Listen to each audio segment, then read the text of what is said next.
ಸಿದ್ಧರು ಯೋಗಿಗಳು ಹೇಳ್ತಾರೆ, ಅರುಣಾಚಲೇಶ್ವರ ತಿರುವಣ್ಣಾಮಲೆ ನೀವು ಯಾವಾಗ ಕಾಲಿಡ್ತೀರಾ, ಕಾಲಿಟ್ಟ ತಕ್ಷಣ ನಿಮ್ಮ ಸಾಕಷ್ಟು ಕರ್ಮಗಳು ಕರಗ್ತಾ ಬರುತ್ತೆ ಅಂತ. ಬೇರೆ ಕ್ಷೇತ್ರಗಳಲ್ಲೆಲ್ಲ ಶಿವ ವಾಸ ಇದ್ದಾನೆ ಅನ್ನೋ ಕತೆ ಇದ್ರೆ ಆ ಬೆಟ್ಟನೇ ಶಿವ. ಆ ಬೆಟ್ಟದ ಸ್ಪರ್ಶ ಆದ್ರೆ ಸಾಕು, ದರ್ಶನ ಆದ್ರೆ ಸಾಕು, ಬೆಳಕಿನ ಜ್ಞಾನದಲ್ಲಿ ನಮ್ಮ ಅಜ್ಞಾನಗಳೆಲ್ಲ ನಾಶ ಆಗತ್ತೆ. ಸಾಕ್ಷಾತ್ ಪಾರ್ವತಿಯೇ ಓಡೋಡಿ ಬಂದು ಅಲ್ಲಿ ಅಮ್ಮನವರು ತಪಸ್ಸು ಮಾಡ್ತಾರೆ. ಸಿದ್ಧರುಗಳೆಲ್ಲ ಬೇರೆ ಬೇರೆ ಸಾಧು ಸಂತರೆಲ್ಲ ಶಿವನ ದರ್ಶನ ಪಡೆಯೋಕೆ ಪ್ರತಿನಿತ್ಯ ಬರ್ತಾರಂತೆ ಅಲ್ಲಿ. ಸೊ ಬರ್ಬೇಕಾದ್ರೆ ನಾವು ಅಲ್ಲಿ ಗಿರಿವನ ಮಾಡ್ಬೇಕಾದ್ರೆ ಅವ್ರು ಬಂದು ನಮಗೆ ಆಶೀರ್ವಾದ ಮಾಡುವಂತದ್ದು, ವರಗಳನ್ನ ಕೊಡುವಂತದ್ದು.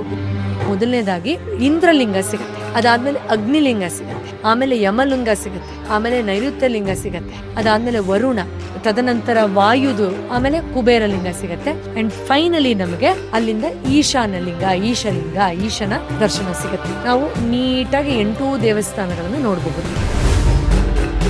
ಪಂಚಭೂತಗಳಲ್ಲಿ ಒಂದು ಅಂತ ಅಂತಾರೆ, ಅಂದ್ರೆ ಅಲ್ಲಿ ಅಗ್ನಿ ತತ್ವ ಇದೆ ಅಂತ. ಅಗ್ನಿ ತತ್ವದಲ್ಲೇ ಇರುವ ಆ ಶಿವನನ್ನ ನಾವು ಆರಾಧನೆ ಮಾಡಿದಾಗ ಅತ್ಯಂತ ವೇಗವಾಗಿ ನಮ್ಮ ಪ್ರಾರ್ಥನೆ ಭಗವಂತನಿಗೆ ಸೇರಿ ಪುಣ್ಯವೂ ಇಲ್ಲಿ ಲಭಿಸುತ್ತೆ ಅನ್ನೋ ರೀತಿಯಲ್ಲೂ ನಾವು ಇದನ್ನ ನೋಡಬಹುದಾಗಿದೆ. ಆ ಒಂದು ಪರ್ವತ ಸಾಕ್ಷಾತ್ ಶಿವನ ಬೆಳಕನ್ನೇ ಸೂಚನೆ ಮಾಡುತ್ತೋ ಅದೇ ಪರ್ವತ ಅರುಣಾಚಲೇಶ್ವರನ ಪರ್ವತ.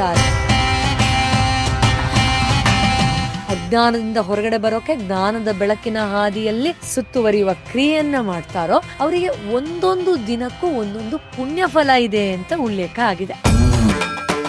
ಆ ಪರಮೇಶ್ವರನ ಸುತ್ತ, ಆ ಸೃಷ್ಟಿಕರ್ತನ ಸುತ್ತ, ಆ ಪರಶಿವನ ಸುತ್ತ, keeping you as the centre, keeping truth as a centre. ನಾನು ಎಲ್ಲೇ ಹೋದ್ರು this is my identity, my centre ಅನ್ನೋದನ್ನ ರೀಕಾಲ್ ಮಾಡಿಸೋಕೆ.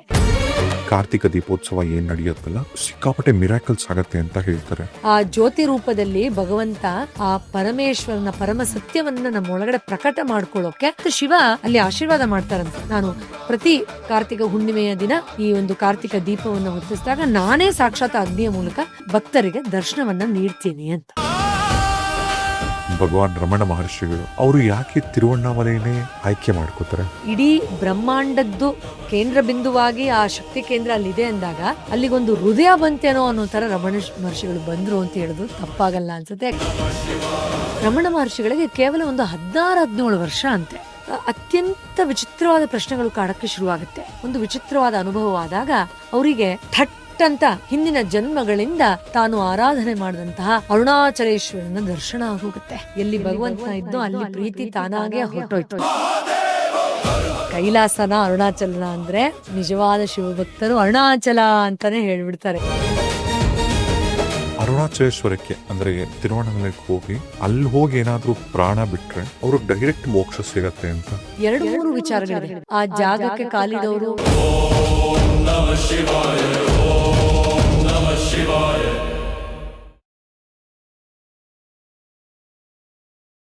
ರಾಜೇಶ್ ರಿವೀಲ್ಸ್ ನ ಈ ಮತ್ತೊಂದು ಪಾಡ್ಕಾಸ್ಟ್ಗೆ ಸ್ವಾಗತ. ಇವತ್ತು ನಮ್ಮ ಪಾಡ್ಕಾಸ್ಟ್ ಅಲ್ಲಿ ನಾವು ಮಾತಾಡ್ತಿರ್ತಕ್ಕಂಥ ಆ ದೇವಸ್ಥಾನ, ಆ ಭಗವಂತನ ಕುರಿತಾದಂತ ವಿಚಾರ ಅದ್ಭುತ. ಯಾಕಂದ್ರೆ ಇದು ವಿಶ್ವದಲ್ಲೇ ಒನ್ ಆಫ್ ದ ಅತಿ ದೊಡ್ಡದಾದಂತ ಶಿವನ ದೇವಾಲಯ ಆಯಿತು. ನಾನು ಈ ದೇವಾಲಯಕ್ಕೆ ಮೊದಲನೇ ಸಾರಿ ನಾನು ಹೋಗಿದ್ದು ಒಂದು 5-6 ವರ್ಷದ ಹಿಂದೆ. ಏನೋ ಗೊತ್ತಿಲ್ಲ, ಒಂಥರ ಮ್ಯಾಗ್ನೆಟ್ ಅದು. ಪದೇ ಪದೇ ಅಲ್ಲಿಗೆ ಹೋಗಿ ಆ ಭಗವಂತನ ನೋಡ್ ಬರ್ಬೇಕು ಅಂತ ಅನ್ಸುತ್ತೆ. ಪ್ರತಿ ಸಾರಿ ಆ ದೇವಸ್ಥಾನಕ್ಕೆ, ಆ ದೇವಾಲಯಕ್ಕೆ ಭೇಟಿ ಕೊಟ್ಟಾಗ ಇನ್ನೊಂದು ಖುಷಿ ಆಗ್ತಕ್ಕಂಥ ಒಂದು ವಿಚಾರ ಏನು ಅಂದ್ರೆ, ತಮಿಳ್ನಾಡಲ್ಲಿ ಇರ್ತಕ್ಕಂಥ ಆ ದೇವಸ್ಥಾನನ ಕಟ್ಟಿದ್ದು ನಮ್ಮ ಕನ್ನಡದ ರಾಜರು. ಎಸ್, ವಿಜಯನಗರದ ಸಾಮ್ರಾಜ್ಯದ ರಾಜರು 3ನೇ ವೀರಬಲ್ಲಾಳ ಕಟ್ಟದಂತ, ಅವರು ನಿರ್ಮಿಸಿದಂತ ದೇವಸ್ಥಾನ ಇದು. ಅದ್ಭುತವಾದಂತ ಇತಿಹಾಸ ಹಿನ್ನೆಲೆ. ಇವತ್ತು ಆ ಭಗವಂತನ ಕುರಿತಾದಂತ ಪಾಡ್ಕಾಸ್ಟ್. ಇಂಥ ಅದ್ಭುತವಾದಂಥ ವಿಚಾರಗಳನ್ನ ಮಾತಾಡಕ್ಕೆ ನಮ್ಮ ಸ್ಪೀಕರ್ ಕೂಡ ಅಷ್ಟೇ ಸ್ಪೆಷಲ್ ಆಗಿರಬೇಕು. ಅವರೇ ಡಾಕ್ಟರ್ ಪೂರ್ವಿ ಜಯರಾಜರು. ನಮಸ್ತೆ. ನಮಸ್ಕಾರ ಸರ್. ಫಸ್ಟ್ ಆಫ್ ಆಲ್ ನಿಮ್ಗಿಂತ ಮೊದಲು ನಾನೇ ಮಾತಾಡ್ಬಿಡ್ತೀನಿ ಇವತ್ತು, ಯಾಕೆಂದ್ರೆ ಅಷ್ಟು ಹೃದಯ ತುಂಬಿ ಬರ್ತಾ ಇದೆ. ಯಾವ ಒಂದು ಸ್ಥಳದಲ್ಲಿ ಸಪ್ತ ಋಷಿಗಳೇ ಬಂದು ಭಗವಂತನ ದರ್ಶನ ಮಾಡಿ ಹೋಗ್ತಾರೋ, ಯಾವ ಜಾಗದಲ್ಲಿ ಸಾಕ್ಷಾತ್ ಪಾರ್ವತಿನೇ ಬಂದು ಪ್ರದಕ್ಷಿಣೆ ಮಾಡಿ ತಪಸ್ಸು ಮಾಡಿ ಭಕ್ತಾದಿಗಳನ್ನ ಆಶೀರ್ವಾದ ಮಾಡಿ ಹೋಗಿದ್ದಾರೋ, ಯಾವ ಜಾಗದಲ್ಲಿ ಇವತ್ತಿಗೂ ಸಿದ್ಧರು ಸಾಧು ಸಂತರು ಅಸಂಖ್ಯಾತ ಸಂಖ್ಯೆಯಲ್ಲಿ ಇವತ್ತೂ ಗುಪ್ತವಾಗಿ ಅಲ್ಲಿ ಧ್ಯಾನ ಸ್ಥಿತಿಯಲ್ಲಿ ಕುಳಿತಿದ್ದಾರೋ, ಯಾವ ಜಾಗದಲ್ಲಿ ಅತ್ಯಂತ ಬಡವರಲ್ಲಿ ಬಡವರಿಂದ ಹಿಡಿದು ಅಸಂಖ್ಯಾತ ಜನ, ಕೋಟ್ಯಾಂತರ ಜನ ಅಲ್ಲಿ ಕೇವಲ ಪ್ರದಕ್ಷಿಣೆ ಮಾತ್ರದಿಂದ ಕರ್ಮಗಳನ್ನ ಕರೀತಾ ಇದ್ದಾರೋ, ಯಾವ ಜಾಗದ ಹೆಸರನ್ನ ಹೇಳೋದಕ್ಕೂ ಪೂರ್ವ ಜನ್ಮದ ಪುಣ್ಯ ಬೇಕು ಅಂತ ಪುರಾಣದಲ್ಲಿ ಹೇಳಿದಾರೋ, ಅಂಥ ಜಾಗದ ಬಗ್ಗೆ ಮಾತಾಡೋಕೆ ಇವತ್ತು ನೀವು ಕರೆಸಿರೋದು ನಿಜವಾಗ್ಲೂ ನನ್ನ ಪೂರ್ವಜನ್ಮದ ಪುಣ್ಯ. ಯಾಕಂದ್ರೆ ಆ ಪದದ ಉಚ್ಚಾರಣೆಯೇ ಪುಣ್ಯ ಇಲ್ಲದೆ ಬರೋದಿಲ್ವಂತೆ. ಆದ್ರಿಂದ I am really really thankful to you in the first place itself. Thank you sir. And thank you ಪಾಡ್ಕಾಸ್ಟಿಗೆ Thank you, ಬಂದಿದ್ದಕ್ಕೆ. sir. ಇಷ್ಟು ಅದ್ಭುತವಾದಂಥ ವಿಚಾರ ಅದು ನಿಮ್ಮ ಕೈಯಲ್ಲೇ ಕೇಳಬೇಕು ಅಂತ. Thank you sir. ಈಗ ನಾವು ಮಾತಾಡ್ತಿರೋದು ಇವತ್ತು ತಿರುವಣ್ಣಾಮಲೆಯಲ್ಲಿರ್ತಕ್ಕಂಥ ಅರುಣಾಚಲೇಶ್ವರ ಆ ಭಗವಂತನ ದೇವಸ್ಥಾನದ ಬಗ್ಗೆ, ಆ ದೇವಸ್ಥಾನದ ದೇವರ ಹಿನ್ನೆಲೆ ಬಗ್ಗೆ. ಸೊ ಹಿನ್ನೆಲೆ ಅಂದ್ರೆ ತಪ್ಪು, ಹಿನ್ನೆಲೆ ಅಂತಲ್ಲ, ಎಸ್ ಆ ದೇವಸ್ಥಾನದ ಕುರಿತಾದಂತ ಒಂದು ಮಾಹಿತಿ ಹೌದು. ಅಂತಾನೆ ಅಂಬೋದು. ಎಸ್ ಈಗ ಮೊದಲನೇ ಬಾರಿಗೆ ನೀವು ತಿರುವಣ್ಣಾಮಲೆ ಯಾವಾಗ ಹೋಗಿತ್ತು? ರೈಟ್. ಇದು ಸುಮಾರು 11 ವರ್ಷಗಳ ಹಿಂದೆ ನನ್ನ ಕ್ಲಿನಿಕಲ್ಲಿ ಒಬ್ರು ಮಿಲಿಟರಿ ರಿಟೈರ್ಡ್ ಆಫೀಸರು ಟ್ರೀಟ್ಮೆಂಟಿಗೆ ಬರ್ತಾ ಇದ್ರು. ಅವ್ರಿಗೆ ಸ್ವಲ್ಪ ಮಾನಸಿಕವಾಗಿ ಏನೋ ತೊಂದರೆ ಆಗಿದೆ ಅಂತ ನಮ್ಮ ಕ್ಲಿನಿಕ್ ಹತ್ರನೇ ಇದ್ರು. ಸೊ ಬಂದು ಸ್ವಲ್ಪ ಜಾಸ್ತಿ ಸಮಯ ಕಳೆದು ಹೋಗ್ತಾ ಇದ್ರು, ಮನೆ ಹತ್ರನೇ ಇದೆ ಅಂತ ಹೇಳಿ. ಹೀಗೆ ಒಂದು 3 ಸೆಷನ್ ಆದಮೇಲೆ, ಮೇಡಮ್ ನಾನು ನಿಮ್ಗೊಂದು ಫೋಟೋ ತೋರಿಸ್ತೀನಿ, ನೀವು ಸ್ವಲ್ಪ ಇಂಟ್ಯೂಟಿವ್ ಅಲ್ವಾ, ಅದನ್ನ ಜಸ್ಟ್ ಫೋಟೋ ನೋಡಿ ಅಷ್ಟೇ, ನೋಡ್ಬಿಟ್ಟು ನಿಮ್ಗೆ ಏನ್ ಅನ್ಸುತ್ತೆ ಹೇಳಿ ಅಂತ ಹೇಳಿದ್ರು. ಅಲ್ಲಿವರೆಗೂ ನನಗೆ ಈ ದೇವಸ್ಥಾನದ ಹೆಸರು ಕೂಡ ನಾನು ನಿಜವಾಗ್ಲೂ ಕೇಳ್ದವಳಲ್ಲ, ಯಾವತ್ತೂ ಹೋದವಳು ಅಲ್ಲ. ಸೊ ಆಯ್ತು ತಗೊಂಡ್ ಬನ್ನಿ ಸರ್ ತೋರಿಸಿ ಅಂತ ಹೇಳಿದೆ. ಫೋಟೋ ನೋಡಿದ ತಕ್ಷಣ ನಾನು, ಏನ್ ಸರ್ ಇದು ಒಂಥರ ಏನೋ ಅಗ್ನಿ ಸ್ಪರ್ಶ ಆದಂಗಿದೆ, ಫೋಟೋ ಇಂದಾನೆ ಬೆಂಕಿ ಉಬ್ಬಂತ ಎದ್ದು ಬರೋ ತರ ಇದೆ ಅಬ್ಬಾ ಅಂತ ಹೇಳಿದೆ. ಹೇಳಿದ ತಕ್ಷಣ ನಗಕ್ ಶುರು ಮಾಡಿದ್ರು. ಎರಡು ತುಂಬಾ ಆಶ್ಚರ್ಯ ಅನ್ಸುತ್ತೆ ಮೇಡಮ್. ಒಂದು, ನೀವು ಇಷ್ಟು ಇಂಟ್ಯೂಟಿವ್ ಆಗಿ ಹೇಳಿದ್ದು. ಎರಡನೇದು, ಅಗ್ನಿ ಅಲ್ಲದೆ ಇನ್ನೇನು ಅನುಭವಕ್ಕೆ ಬರುತ್ತೆ, ಅಗ್ನಿ ತತ್ವ ಇರೋ ಜಾಗದ ಫೋಟೋ ತೋರಿಸಿದ್ರೆ ಅಗ್ನಿ ತಾನೇ ಅನುಭವಕ್ಕೆ ಬರುತ್ತೆ ಅಂತ ನಕ್ಕದ್ರು. ಹಂಗಂದ್ರೆ ಏನು ಅಂತ ಅಂದೆ. ನಿಮ್ಗೆ ಪಂಚಭೂತಗಳ ದೇವಸ್ಥಾನ ಇದೆಯಲ್ಲ ಶಿವದ್ದು, ಸೌತ್ ಇಂಡಿಯಲ್ಲಿ ಗೊತ್ತಲ್ವಾ? ಹೌದು. ಅದರಲ್ಲಿ ಅಗ್ನಿ ತತ್ವ ಇರೋ ದೇವಸ್ಥಾನ ಎಲ್ಲಿದೆ ಗೊತ್ತಾ? ನಂಗೆ ಗೊತ್ತಿಲ್ಲ ಅಂತ ಹೇಳಿದೆ. ಸರಿ, ನಾಳೆ ಸೆಷನ್ಗೆ ಬರ್ಬೇಕಾದ್ರೆ ನಾನು ನಿಮ್ಗೊಂದು ದೊಡ್ಡ ಬುಕ್ ತಂದು ಕೊಡ್ತೀನಿ, ಅದರಲ್ಲಿ ಇದ್ರದ್ದು ಪೂರ್ತಿ ಡೀಟೇಲ್ಸ್ ಇದೆ ಅಂತ ಹೇಳಿದ್ರು. ನೆಕ್ಸ್ಟ್ ದಿನ ಬಂದ್ರು, ತಗೊಂಡ್ ಬಂದ್ರು. ತುಂಬಾ ದೊಡ್ಡ ಬುಕ್ ಅದು, ಅದ್ರ ಮೇಲೆ ಅರುಣಾಚಲೇಶ್ವರ ಅಂತ ಬರ್ದಿತ್ತು. ಸರಿ, ನಾನು ಅನ್ಕೊಂಡೆ ಮನೇಲಿ ಹೋಗಿಟ್ಟು ಯಾವಾಗ್ಲೂ ಓದೋಣ, ಇಷ್ಟು ದೊಡ್ಡ ಬುಕ್ ಯಾವಾಗ ಓದೋದು ಅಂತ. ಅದು ಅಷ್ಟೊತ್ತಿಗೆ ದೇವರ ಕೃಪೆ ಆಗೋಗಿತ್ತು ಅನ್ಸುತ್ತೆ, ನನ್ನ ಪೂರ್ವಜನ್ಮದ ಪುಣ್ಯ. ಅವತ್ತು ನಮ್ಮ ಹಸ್ಬೆಂಡ್ ಇವತ್ತು ಆಫೀಸಿಂದ ಲೇಟಾಗಿ ಬರ್ತೀನಿ ಅಂತ ಹೇಳಿದ್ರು. ಅದಕ್ಕೆ ನಾನು ಬುಕ್ ಇದೆಯಲ್ಲ ಅಂತ ಅಲ್ಲೇ ಸೋಫಾ ಮೇಲೆ ಇತ್ತಲ್ಲ, ಓದಕ್ ಶುರು ಮಾಡಿದೆ. ಓದ್ತಾ ಓದ್ತಾ ಓದ್ತಾ ನಾನು ಎಷ್ಟು ಕಳೆದು ಹೋದೆ ಅಂದ್ರೆ, ಅವ್ರು ಬಂದ್ರು, ಊಟ ಮಾಡಿದ್ರು, ಆಮೇಲೆ ಮಲ್ಕೊಳ್ಳೋದಿಲ್ಲ, ನಾನೇನೋ ಇಂಟ್ರೆಸ್ಟಿಂಗ್ ಆಗಿ ಓದ್ತಾ ಇದ್ದೀನಿ ಹಿಂದೆ. ಆಮೇಲೆ ಒಂದಷ್ಟೊತ್ತಾದ್ಮೇಲೆ ನಮ್ಮ ಹಸ್ಬೆಂಡ್ ಎದ್ದು ಬಂದು, ಇವಾಗ ಟೈಮ್ ಎಷ್ಟು ಗೊತ್ತಾ, ಎಷ್ಟು ನೋಡಲ್ಲಿ ಅಂದ್ರೆ ಬೆಳಗಿನ ಜಾವ 3 ಗಂಟೆ ಆಗೋಗಿದೆ, ಅಷ್ಟು ಆಲ್ಮೋಸ್ಟ್ ಬುಕ್ ಮುಗಿಸ್ಬಿಟ್ಟಿದ್ದೀನಿ. ನಾನು ಎದ್ಬಿಟ್ಟು, ಹೌದಾ ಇಷ್ಟು ಮೈಮರ್ತು ಓದ್ತಾ ಇದ್ದೀನಾ, ಹಾಗಾದ್ರೆ ನನ್ಗೆ ಈ ಜಾಗಕ್ಕೆ ಕರ್ಕೊಂಡು ಹೋಗ್ತೀಯಾ ಅಂತ ಅಂದೆ. ಸರಿ, ಈ ವೀಕೆಂಡ್ ಆಗಲ್ಲ, ನೆಕ್ಸ್ಟ್ ವೀಕೆಂಡ್ ಹೋಗೋಣ ಅಂತ ಹೇಳಿದ್ರು. ಸರ್, ಇದು ಆಧ್ಯಾತ್ಮಿಕ ಅನುಭವ, ನನ್ನ ಅನುಭವ, ನಾನು ಹೆಮ್ಮೆಯಿಂದ ಹೇಳ್ಕೊಳ್ತೀನಿ. ಇದು ಈ ಥರದ ಚಮತ್ಕಾರ ತಿರುವಣ್ಣಾಮಲೆಯಲ್ಲಿ ಕಾಲಿಟ್ಟ ಎಲ್ಲರಿಗೂ ಆಲ್ಮೋಸ್ಟ್ ಆಗಿರುತ್ತೆ ಅನ್ಸುತ್ತೆ. ಅವತ್ತು ರಾತ್ರಿಯಿಂದ ನನಗೆ ಶುರುವಾಗಿದ್ದು ಕನಸು ಬೀಳೋದಕ್ಕೆ. ಅಂದ್ರೆ ಇನ್ನೊಂದು 8-9 ದಿನದಲ್ಲಿ ಹೋಗ್ಬೇಕು ಅಂತ ನಾವು ಡಿಸೈಡ್ ಮಾಡಿದೀವಿ. ಪ್ರತಿ ರಾತ್ರಿ ನನಗೆ ಬಿಳಿ ಬಟ್ಟೆಯಲ್ಲಿ ರುದ್ರಾಕ್ಷಿ ಹಾಕೊಂಡು, ವಿಭೂತಿ ಹಾಕೊಂಡು, ಯಾರೋ ನಡೀತಾ ಇರೋ ತರ, ಪ್ರದಕ್ಷಿಣೆ ಮಾಡ್ತಾ ಇರೋ ತರ, ಏನೋ ಗುಹೆ, ಯಾರೋ ಕೂಗೋ ತರ, ಅಗ್ನಿತತ್ವ ತರ ಎಲ್ಲ ಅನುಭವಕ್ಕೆ ಬರ್ತಾ ಇತ್ತು. ನಾನು ಮತ್ತೆ ಒಂದು 4-5 ಡೇಸ್ ಆದ್ಮೇಲೆ ಅವ್ರದ್ದು ಅಪಾಯಿಂಟ್ಮೆಂಟ್ ಇದ್ದಾಗ ಬಂದಾಗ ಹೇಳಿದೆ, ಈ ತರ ನನಗೆ ವಿಚಿತ್ರ ಕನಸುಗಳು ಬರ್ತಾ ಇದೆ, ನಾನು ಅಲ್ಲಿ ಹೋಗ್ಲೇಬೇಕು ಅಂತ ಡಿಸೈಡ್ ಮಾಡಿದೀನಿ. ಅವ್ರು ಹೇಳಿದ್ರು, ನನ್ನೊಂದು ಮನೆನೇ ಇದೆ ಮೇಡಮ್ ಅಲ್ಲಿ ತಿರುವಣ್ಣಾಮಲೆಯಲ್ಲಿ, ನಾನು ಎಷ್ಟು ದೊಡ್ಡ ಡಿವೋಟಿ ಅಂದ್ರೆ ಮನೆ ಕೊಂಡ್ಕೊಂಡ್ಬಿಟ್ಟಿದ್ದೀನಿ, ನೀವು ಬನ್ನಿ, ನೀವು ಅಲ್ಲೇ ಉಳ್ಕೊಳ್ಳಿವ್ರಂತೆ ಅಂತ. ಸರಿ ಅಂದ್ಬಿಟ್ಟು ನಾವು ಒಂದು 5-6 ಜನ ಫ್ರೆಂಡ್ಸ್ ಎಲ್ಲ ಹೋದ್ವಿ. ಅಲ್ಲಿ ಹೋದಾಗ ಅಲ್ಲಿ ದೇವರ ದರ್ಶನ ಪಡೆದ್ವಿ. ಅವ್ರು ಹೇಳಿದ್ರು, ಈ ತರ ಗಿರಿವನ ಮಾಡ್ಬೇಕು, ಇಲ್ಲಿ ಹೆಜ್ಜೆ ಹೆಜ್ಜೆಗೂ ದೇವಸ್ಥಾನಗಳಿದೆ, ಇಷ್ಟು 14 ಕಿಲೋಮೀಟರ್ಸ್ ಎಲ್ಲ ಹೇಳಿದ್ರು. ಬಟ್ ನನ್ನ ಕನಸಿನಲ್ಲಿ ಆ ಬುಕ್ಕಲ್ಲಿ ಈ ಗುಹೆ ಬಗ್ಗೆ ಯಾವುದೇ ರೀತಿ ಮಾಹಿತಿ ಇರಲಿಲ್ಲ. ನನಗೆ ಪದೇ ಪದೇ ಕನಸಲ್ಲಿ ಗುಹೆ ಕಾಣಿಸ್ತಾ ಇದ್ದಿದ್ರಿಂದ ಇಲ್ಲಿ ಏನಾದ್ರು ಗುಹೆ ಇದೆಯಾ ಅಂತ ಕೇಳಿದೆ. ಅವ್ರಿಗೆ ಒಂದು ಕಾಲು ಸರ್ ಯುದ್ಧದಲ್ಲಿ ಕಾಲು ಕಟ್ಟಾಗೋಗಿತ್ತು. ಒಂದು ನೋಡಮ್ಮ, ನನಗೆ ಬೆಟ್ಟದ ಮೇಲೆ ಹೋಗಿರೋ ಅನುಭವಗಳು ತುಂಬಾ ಜನ ಹೇಳ್ತಾರೆ ಅಲ್ಲಿ ಗುಹೆ ಇದೆ ಅಂತ.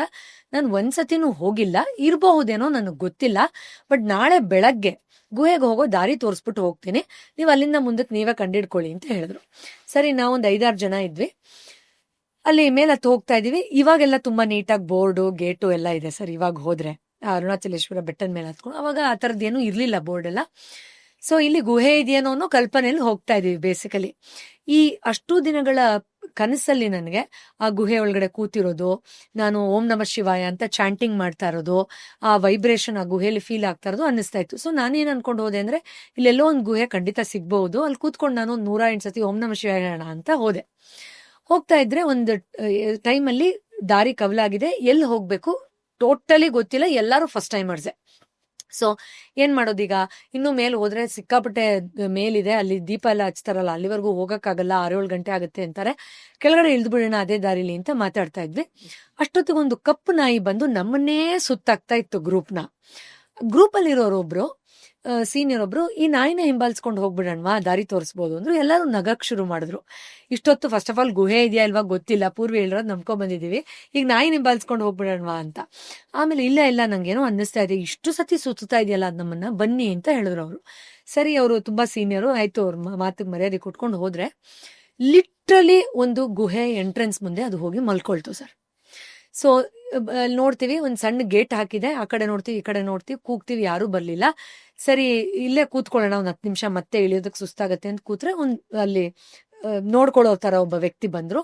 ತಮಿಳಲ್ಲಿ ಕೇಳಿದ್ರು, ಯಾರು ನೀವೆಲ್ಲ ಅಂತ. ಈ ತರ ನಾವು ಗುಹೆ ಇದೆಯಾ, ಹೌದು, ಇದಕ್ಕೆ ವಿರೂಪಾಕ್ಷ ಕೇವ್ ಅಂತ ಹೇಳ್ತಾರೆ, ಆದ್ರೆ ಇನ್ನೂ ಟೈಮ್ ಆಗಿಲ್ಲ, ತೆಗಿಯೋರು ಇನ್ನೂ ಬಂದಿಲ್ಲ, ಅವ್ರು ಇವತ್ತು ಕೂತ್ಕೊಳ್ಳಿ ಅಂತ ಹೇಳಿದ್ರು, ಓಪನ್ ಮಾಡೋರು ಬಂದಿಲ್ಲ ಅಂತ.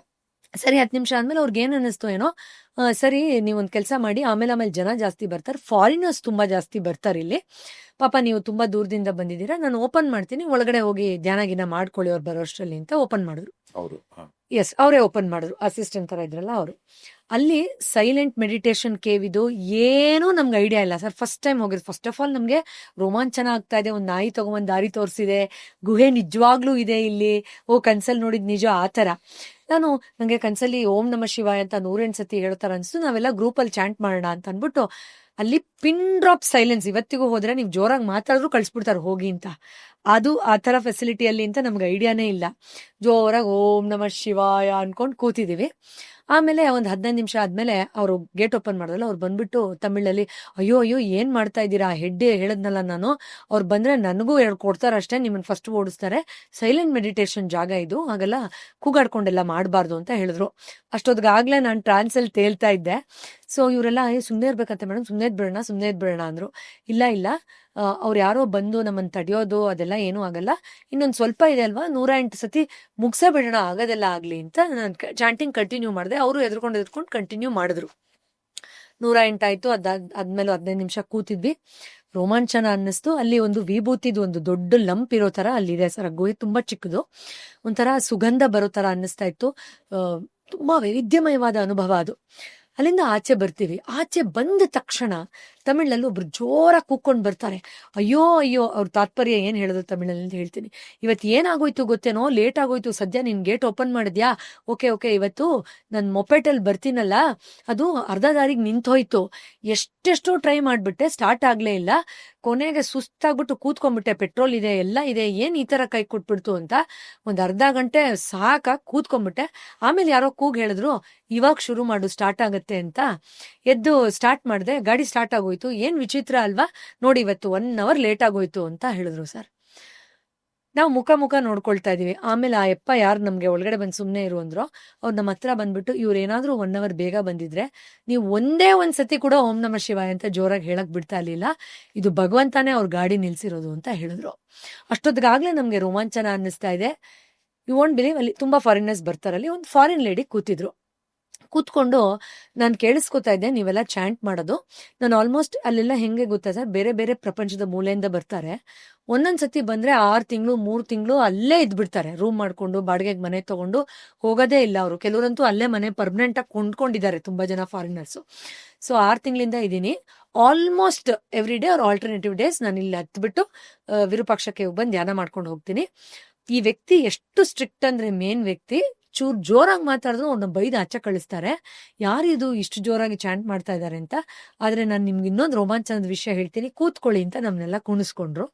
ಅವ್ರು ಹೇಳ್ತಾರೆ, ನಂದು ಹೋದ್ವಾರ ಫ್ಲೈಟ್ ಇತ್ತು, ನಾನು ಜರ್ಮನಿಗೆ ವಾಪಸ್ ಹೋಗ್ಬೇಕಾಗಿತ್ತು, ಇನ್ನೇನು ಫ್ಯೂ ಡೇಸ್ ಇದೆ ಫ್ಲೈಟ್ಗೆ ಅನ್ಬೇಕಾದ್ರೆ ನನ್ಗೊಂದು ಕನ್ಸು ಬೀಳತ್ತೆ. ಅದ್ರಲ್ಲಿ ಒಬ್ರು ಸಂತರು ಬಂದು, ಅಮ್ಮ ನನ್ನ ನೋಡಕ್ಕೆ ಅಂತ ಬೆಂಗಳೂರಿಂದ ಕೆಲವ್ರು ಬರ್ತಾ ಇದ್ದಾರೆ, ನನ್ನ ಮಕ್ಕಳು, ಅವರು ಓಂ ನಮ ಶಿವಾಯ ಹೇಳ್ಬೇಕು ಅಂತ ನನ್ಗೆ ಸಂಕಲ್ಪ ಇದೆ, ನೀನು ಆಚೆ ಕಡೆನೆ ನಿಂತ್ಕೊಂಡು ಆ ಜಾಗ ಕಾಯ್ಬೇಕು, ಅವ್ರನ್ನೆಲ್ಲ ದರ್ಶನ ಪಡ್ಕೊಂಡು ಅವ್ರು ನಿನ್ಗೊಂದು ಉಡುಗೊರೆ ಕೊಡ್ತಾರೆ, ಕೊಟ್ಬಿಟ್ಟು ಹೋಗ್ಬೇಕು ಅಂತ ಹೇಳಿದ್ರು, ನೀವೇನಾ ಅವರು ಅಂತ ಕೈ ಮುಗಿತಿದಾರೆ ನಮ್ಗೆ. ನನ್ಗೆ ಆ ಥರ ಎಲ್ಲ ಏನೋ ನನ್ಗೆ ಗೊತ್ತಿಲ್ಲ, ನನ್ ಕನ್ಸು ಬಿತ್ತು, ನಾನು ಹುಡ್ಕೊಂಡು ಬಂದೆ ಅಂತ ಹೇಳಿದೆ. ಆಮೇಲೆ ನನ್ಗೇನಾದ್ರು ಗಿಫ್ಟ್ ಇದೆಯಾ ಅಂತ ಹೇಳಿದ್ರು. ವಿಚಿತ್ರ ಏನು ಅಂತಂದ್ರೆ, ನನಗೆ ಇಷ್ಟು ದಿನದ ಕನಸಲ್ಲಿ ಪಂಚಮುಖದ ರುದ್ರಾಕ್ಷಿನ ತಗೊಂಡು ಹೋಗ್ಬೇಕು ಅಂತ ನನಗೆ ಕನ್ಸು ಬಿದ್ದಿತ್ತು. ಸೊ ನಾನು ಎಲ್ಲರಿಗೂ ಒಂದೊಂದು ತಗೊಂಡು ಹೋಗಿದ್ದೆ. ಅಲ್ಲಿ ಹೋಗಿ ಬೆಟ್ಟ ಹತ್ತಕ್ಕಿಂತ ಮುಂಚೆ ಹಂಚ್ಬೇಕಾದ್ರೆ ಒಂದು ಎಕ್ಸ್ಟ್ರಾ ಆಗಿತ್ತು. ಬೈ ಮಿಸ್ಟೇಕ್ ನಾನು ಒಂದು ಎಕ್ಸ್ಟ್ರಾ ತಗೊಂಡಿದ್ದೆ. ಅದನ್ನ ಹಂಗೆ ಕೈಯಲ್ಲಿ ಇಟ್ಕೊಂಡು ಬೆಟ್ಟ ಹತ್ತಕ್ಕಿಂತ ಮುಂಚೆ ಹೇಳಿದೀನಿ ನಮ್ಮ ಹಸ್ಬೆಂಡ್ಗೆ, ಇದು ಅಲ್ಲಿ ಯಾರಾದ್ರೂ ಕೇಳಬಹುದು, ಕೈಯಲ್ಲೇ ಇಟ್ಕೊಳ್ತೀನಿ ಅಂತ. And I'm like, oh my god, ಹೌದು ಇದು ರುದ್ರಾಕ್ಷಿ, ಓ ಹೌದಾ, ನೋಡಿ ನನ್ ಗಿಫ್ಟ್ ಸಿಕ್ತು, ನನ್ನ ಕೆಲಸ ಆಯ್ತು, ನಾನು ಇನ್ ಜರ್ಮನಿಗೆ ಫ್ಲೈಟ್ ಬುಕ್ ಮಾಡ್ಕೊಂಡು ನಾನು ಹೋಗ್ತೀನಿ ಅಂತ ನಮಗೆ ಕೈ ಮುಗಿತಾರೆ. ಎಲ್ಲದಕ್ಕಿಂತ ಆಶ್ಚರ್ಯ, ಇದೆಲ್ಲ ನಮಗೆ ಡೈಜೆಸ್ಟ್ ಮಾಡ್ಕೊಳ್ಳೋಕೆ ಕಷ್ಟ ಆಗ್ತಾ ಇದೆ. ಓ ಇವ್ರ ಮೊಪೆಡ್ ನಿಂತೋಯ್ತಂತೆ, ಇವ್ರು ನೋಡಿದ್ರೆ ಏನೋ ಕನ್ಸು ಬಿತ್ತಂತೆ, ನಾವು ಏನೋ ಊಹಾಪೋಹದ ಮೇಲೆ ಬಂದ್ರೆ ಇಲ್ಲಿ ನಿಜವಾಗ್ಲೂ ಕೇವಿದೆ ಅಂತ.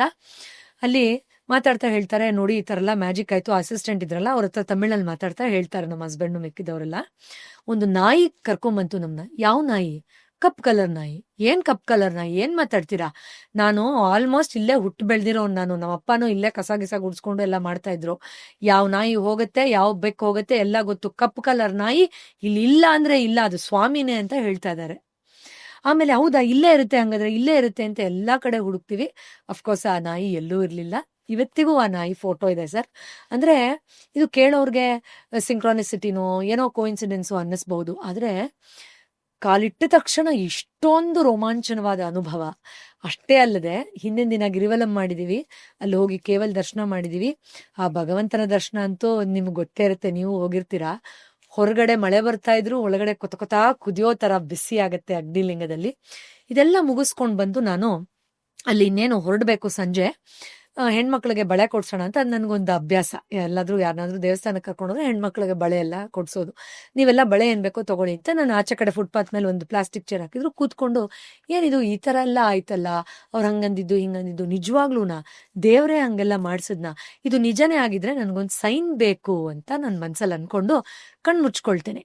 ಕಣ್ ಮುಚ್ಕೊಂಡು ಇದು ಏನಾದ್ರೂ ಈ ಥರದ್ದೇ ಒಂದು ದೈವಿ ಸಂಕಲ್ಪ ಆಗಿದ್ರೆ ನನಗೆ ಏನಾದ್ರೂ ಒಂದು ಸಣ್ಣ ಸುಳಿವು ಕೊಡು ಅಂತ ಕೂತಿರ್ತೀನಿ. ಕಣ್ ಮುಚ್ಕೊಂಡು ಒಂದು ಪುಟ್ಟ ಮಗು ಬರುತ್ತೆ, ಹಿಂಗ್ ಅನ್ನತ್ತೆ, ಹೂವ ತಗೊಳ್ಳಿ ಅಂತ ತಮಿಳಲ್ಲಿ ಕೇಳ್ತಾಳೆ. ನನ್ಗೆ ಬೇಡಮ್ಮ ಹೂವ. ಇಲ್ಲ ನೀವು ತಗೊಳ್ಳೇಬೇಕು, ಅಮ್ಮ ಹೇಳಿದಾಳೆ ನಿಮ್ಗೆ ಹೂವ ಕೊಡು ಅಂತ. ನಂಗೆ ಬೇಡಮ್ಮ ಅಂತ ಹೇಳ್ತೀನಿ. ಅಯ್ಯೋ ದುಡ್ಡು ಕೊಡಬೇಡಿ, ಫ್ರೀಯಾಗಿ ಕೊಡ್ತೀನಿ ಅಂತ ಹೇಳ್ತಾ ಇದ್ದೀನಿ, ನನಗೆ ಪಚ್ಚೆ ಅಮ್ಮ ಹೇಳಿದಾಳೆ ನೀವು ಹೂವ ತಗೊಳ್ಳೇಬೇಕು ಅಂತ. ಅದಕ್ಕೆ ನಾನು ಕೇಳ್ತೀನಿ, ಹಂಗಂದ್ರೆ ಯಾರು ಅಂತ. ಅಯ್ಯೋ ಪಾರ್ವತಿ ಅಂತ ಹೇಳ್ತಾರೆ. ಏನ್ ಇನ್ನೊಂದ್ಸತಿ ಹೇಳು, ಅದ್ರ ಹೆಸರೇನು? ಈ ಊರಲ್ಲಿ ಪಾರ್ವತಿಗೆ ಪಚ್ಚೆ ಅಮ್ಮನ್ ಅಂತ ಕರೀತಾರೆ. ಪಚ್ಚೆ ಅಮ್ಮ ಅಂದ್ರೆ ಪಾರ್ವತಿ ಅಂತ. ಇದೇನಿದು ಪಾಚು ಮಮ್ಮ ಪಾಚು ಪಪ್ಪ ಅನ್ನೋ ತರ ಇದೆಯಲ್ಲ, ಹಂಗಂದ್ರೆ ಏನು ಅಂದ್ರೆ, ನಾನು ಜಸ್ಟ್ ಆಗ 1 ತಿಂಗಳ ಹಿಂದೆ ಮಾಚು ಪಿಚುಗೆ ಹೋಗಿದ್ದೆ ಸರ್. ಸೌತ್ ಅಮೆರಿಕಾ ಅಂದ್ರೆ ಇಲ್ಲಿ ಇದಿದೆ, ಅರುಣಾಚಲೇಶ್ವರ ಅಂದ್ರೆ ಭೂಮಿಯ ಆ ಕಡೆ ಸೌತ್ ಅಮೆರಿಕಾದಲ್ಲಿ ಮಾಚು ಪಿಚು ಇದೆ, ನಿಮ್ಗೆ ಗೊತ್ತಿರ್ಬೋದು, ಒನ್ ಆಫ್ ದ 7 ವಂಡರ್ಸ್. ಅಲ್ಲಿ ಭೂಮಿ ತಾಯಿಗೆ ಅಥವಾ ದೇವಿಗೆ ಪಚ್ಚುಮಮ್ಮ ಅಂತಾರೆ, ಗಾಡ್ ಫಾದರ್ ಸನ್ ಸ್ಕೈಗೆ ಪಚ್ಚು ಪಪ್ಪ ಅಂತಾರೆ.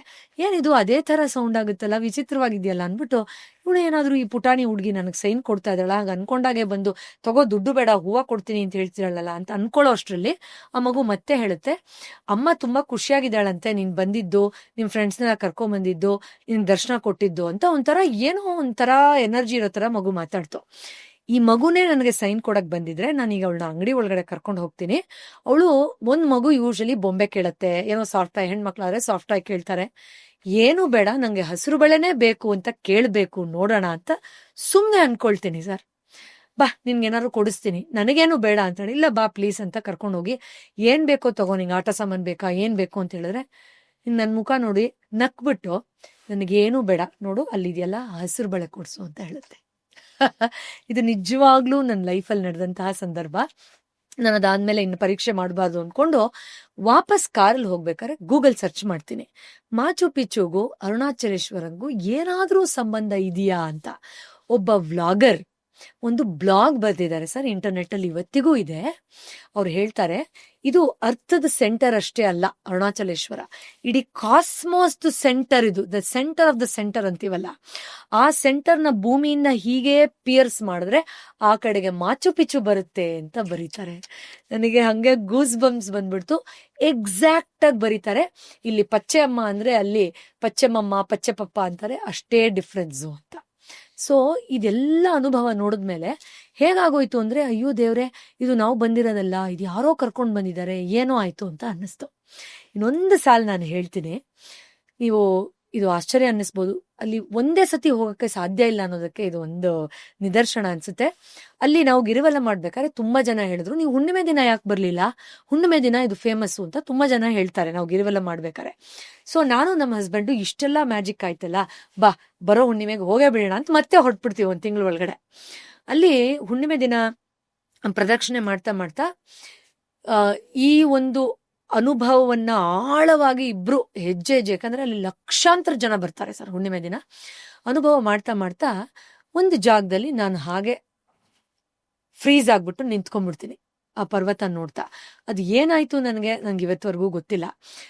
ನನ್ನ ನೋಡಿ ನಮ್ಮ ಹಸ್ಬೆಂಡ್ ಇವಾಗ್ಲೂ ಹೇಳ್ತಾರೆ, ಮಾತಾಡ್ಸಕ್ಕೆ ಭಯ ಆಯ್ತು ನನಗೆ, ಸೊ ಪರವಾಗಿಲ್ಲ, ಏನೋ ಕಣ್ಬಿಟ್ಕೊಂಡು ಮೆಡಿಟೇಷನ್ ಮಾಡ್ತಿದ್ದಾಳೆ ಅಂತ ಸೈಡಲ್ಲಿ ನಿಂತ್ಕೊಂಡ್ಬಿಟ್ಟೆ ಅಂತ. ಅದಾದ್ಮೇಲೆ 1-2 ನಿಮಿಷ ಆದ್ಮೇಲೆ ನಂಗೇನೋ ರಿಲೀಸ್ ಆದಂಗಾಯ್ತು. ಅವ್ರನ್ನ ನೋಡ್ಬಿಟ್ಟು, ಇದೇ ಆಯ್ತು, ಪ್ರತಿ ವರ್ಷ ನಾವಿಲ್ಲಿ ಬರಬೇಕು, ನಾವು ಒಬ್ಬರೇ ಅಲ್ಲ, ನಮ್ಮ ಜೊತೆಯಲ್ಲಿ ಸತ್ಸಂಗವನ್ನ ಕರ್ಕೊಂಡು ಬರಬೇಕು ಅಂತ ಹೇಳ್ತೀನಿ. ಅವರು ಆಯ್ತು ಖಂಡಿತ ಬರೋಣ ಅಂತಾರೆ.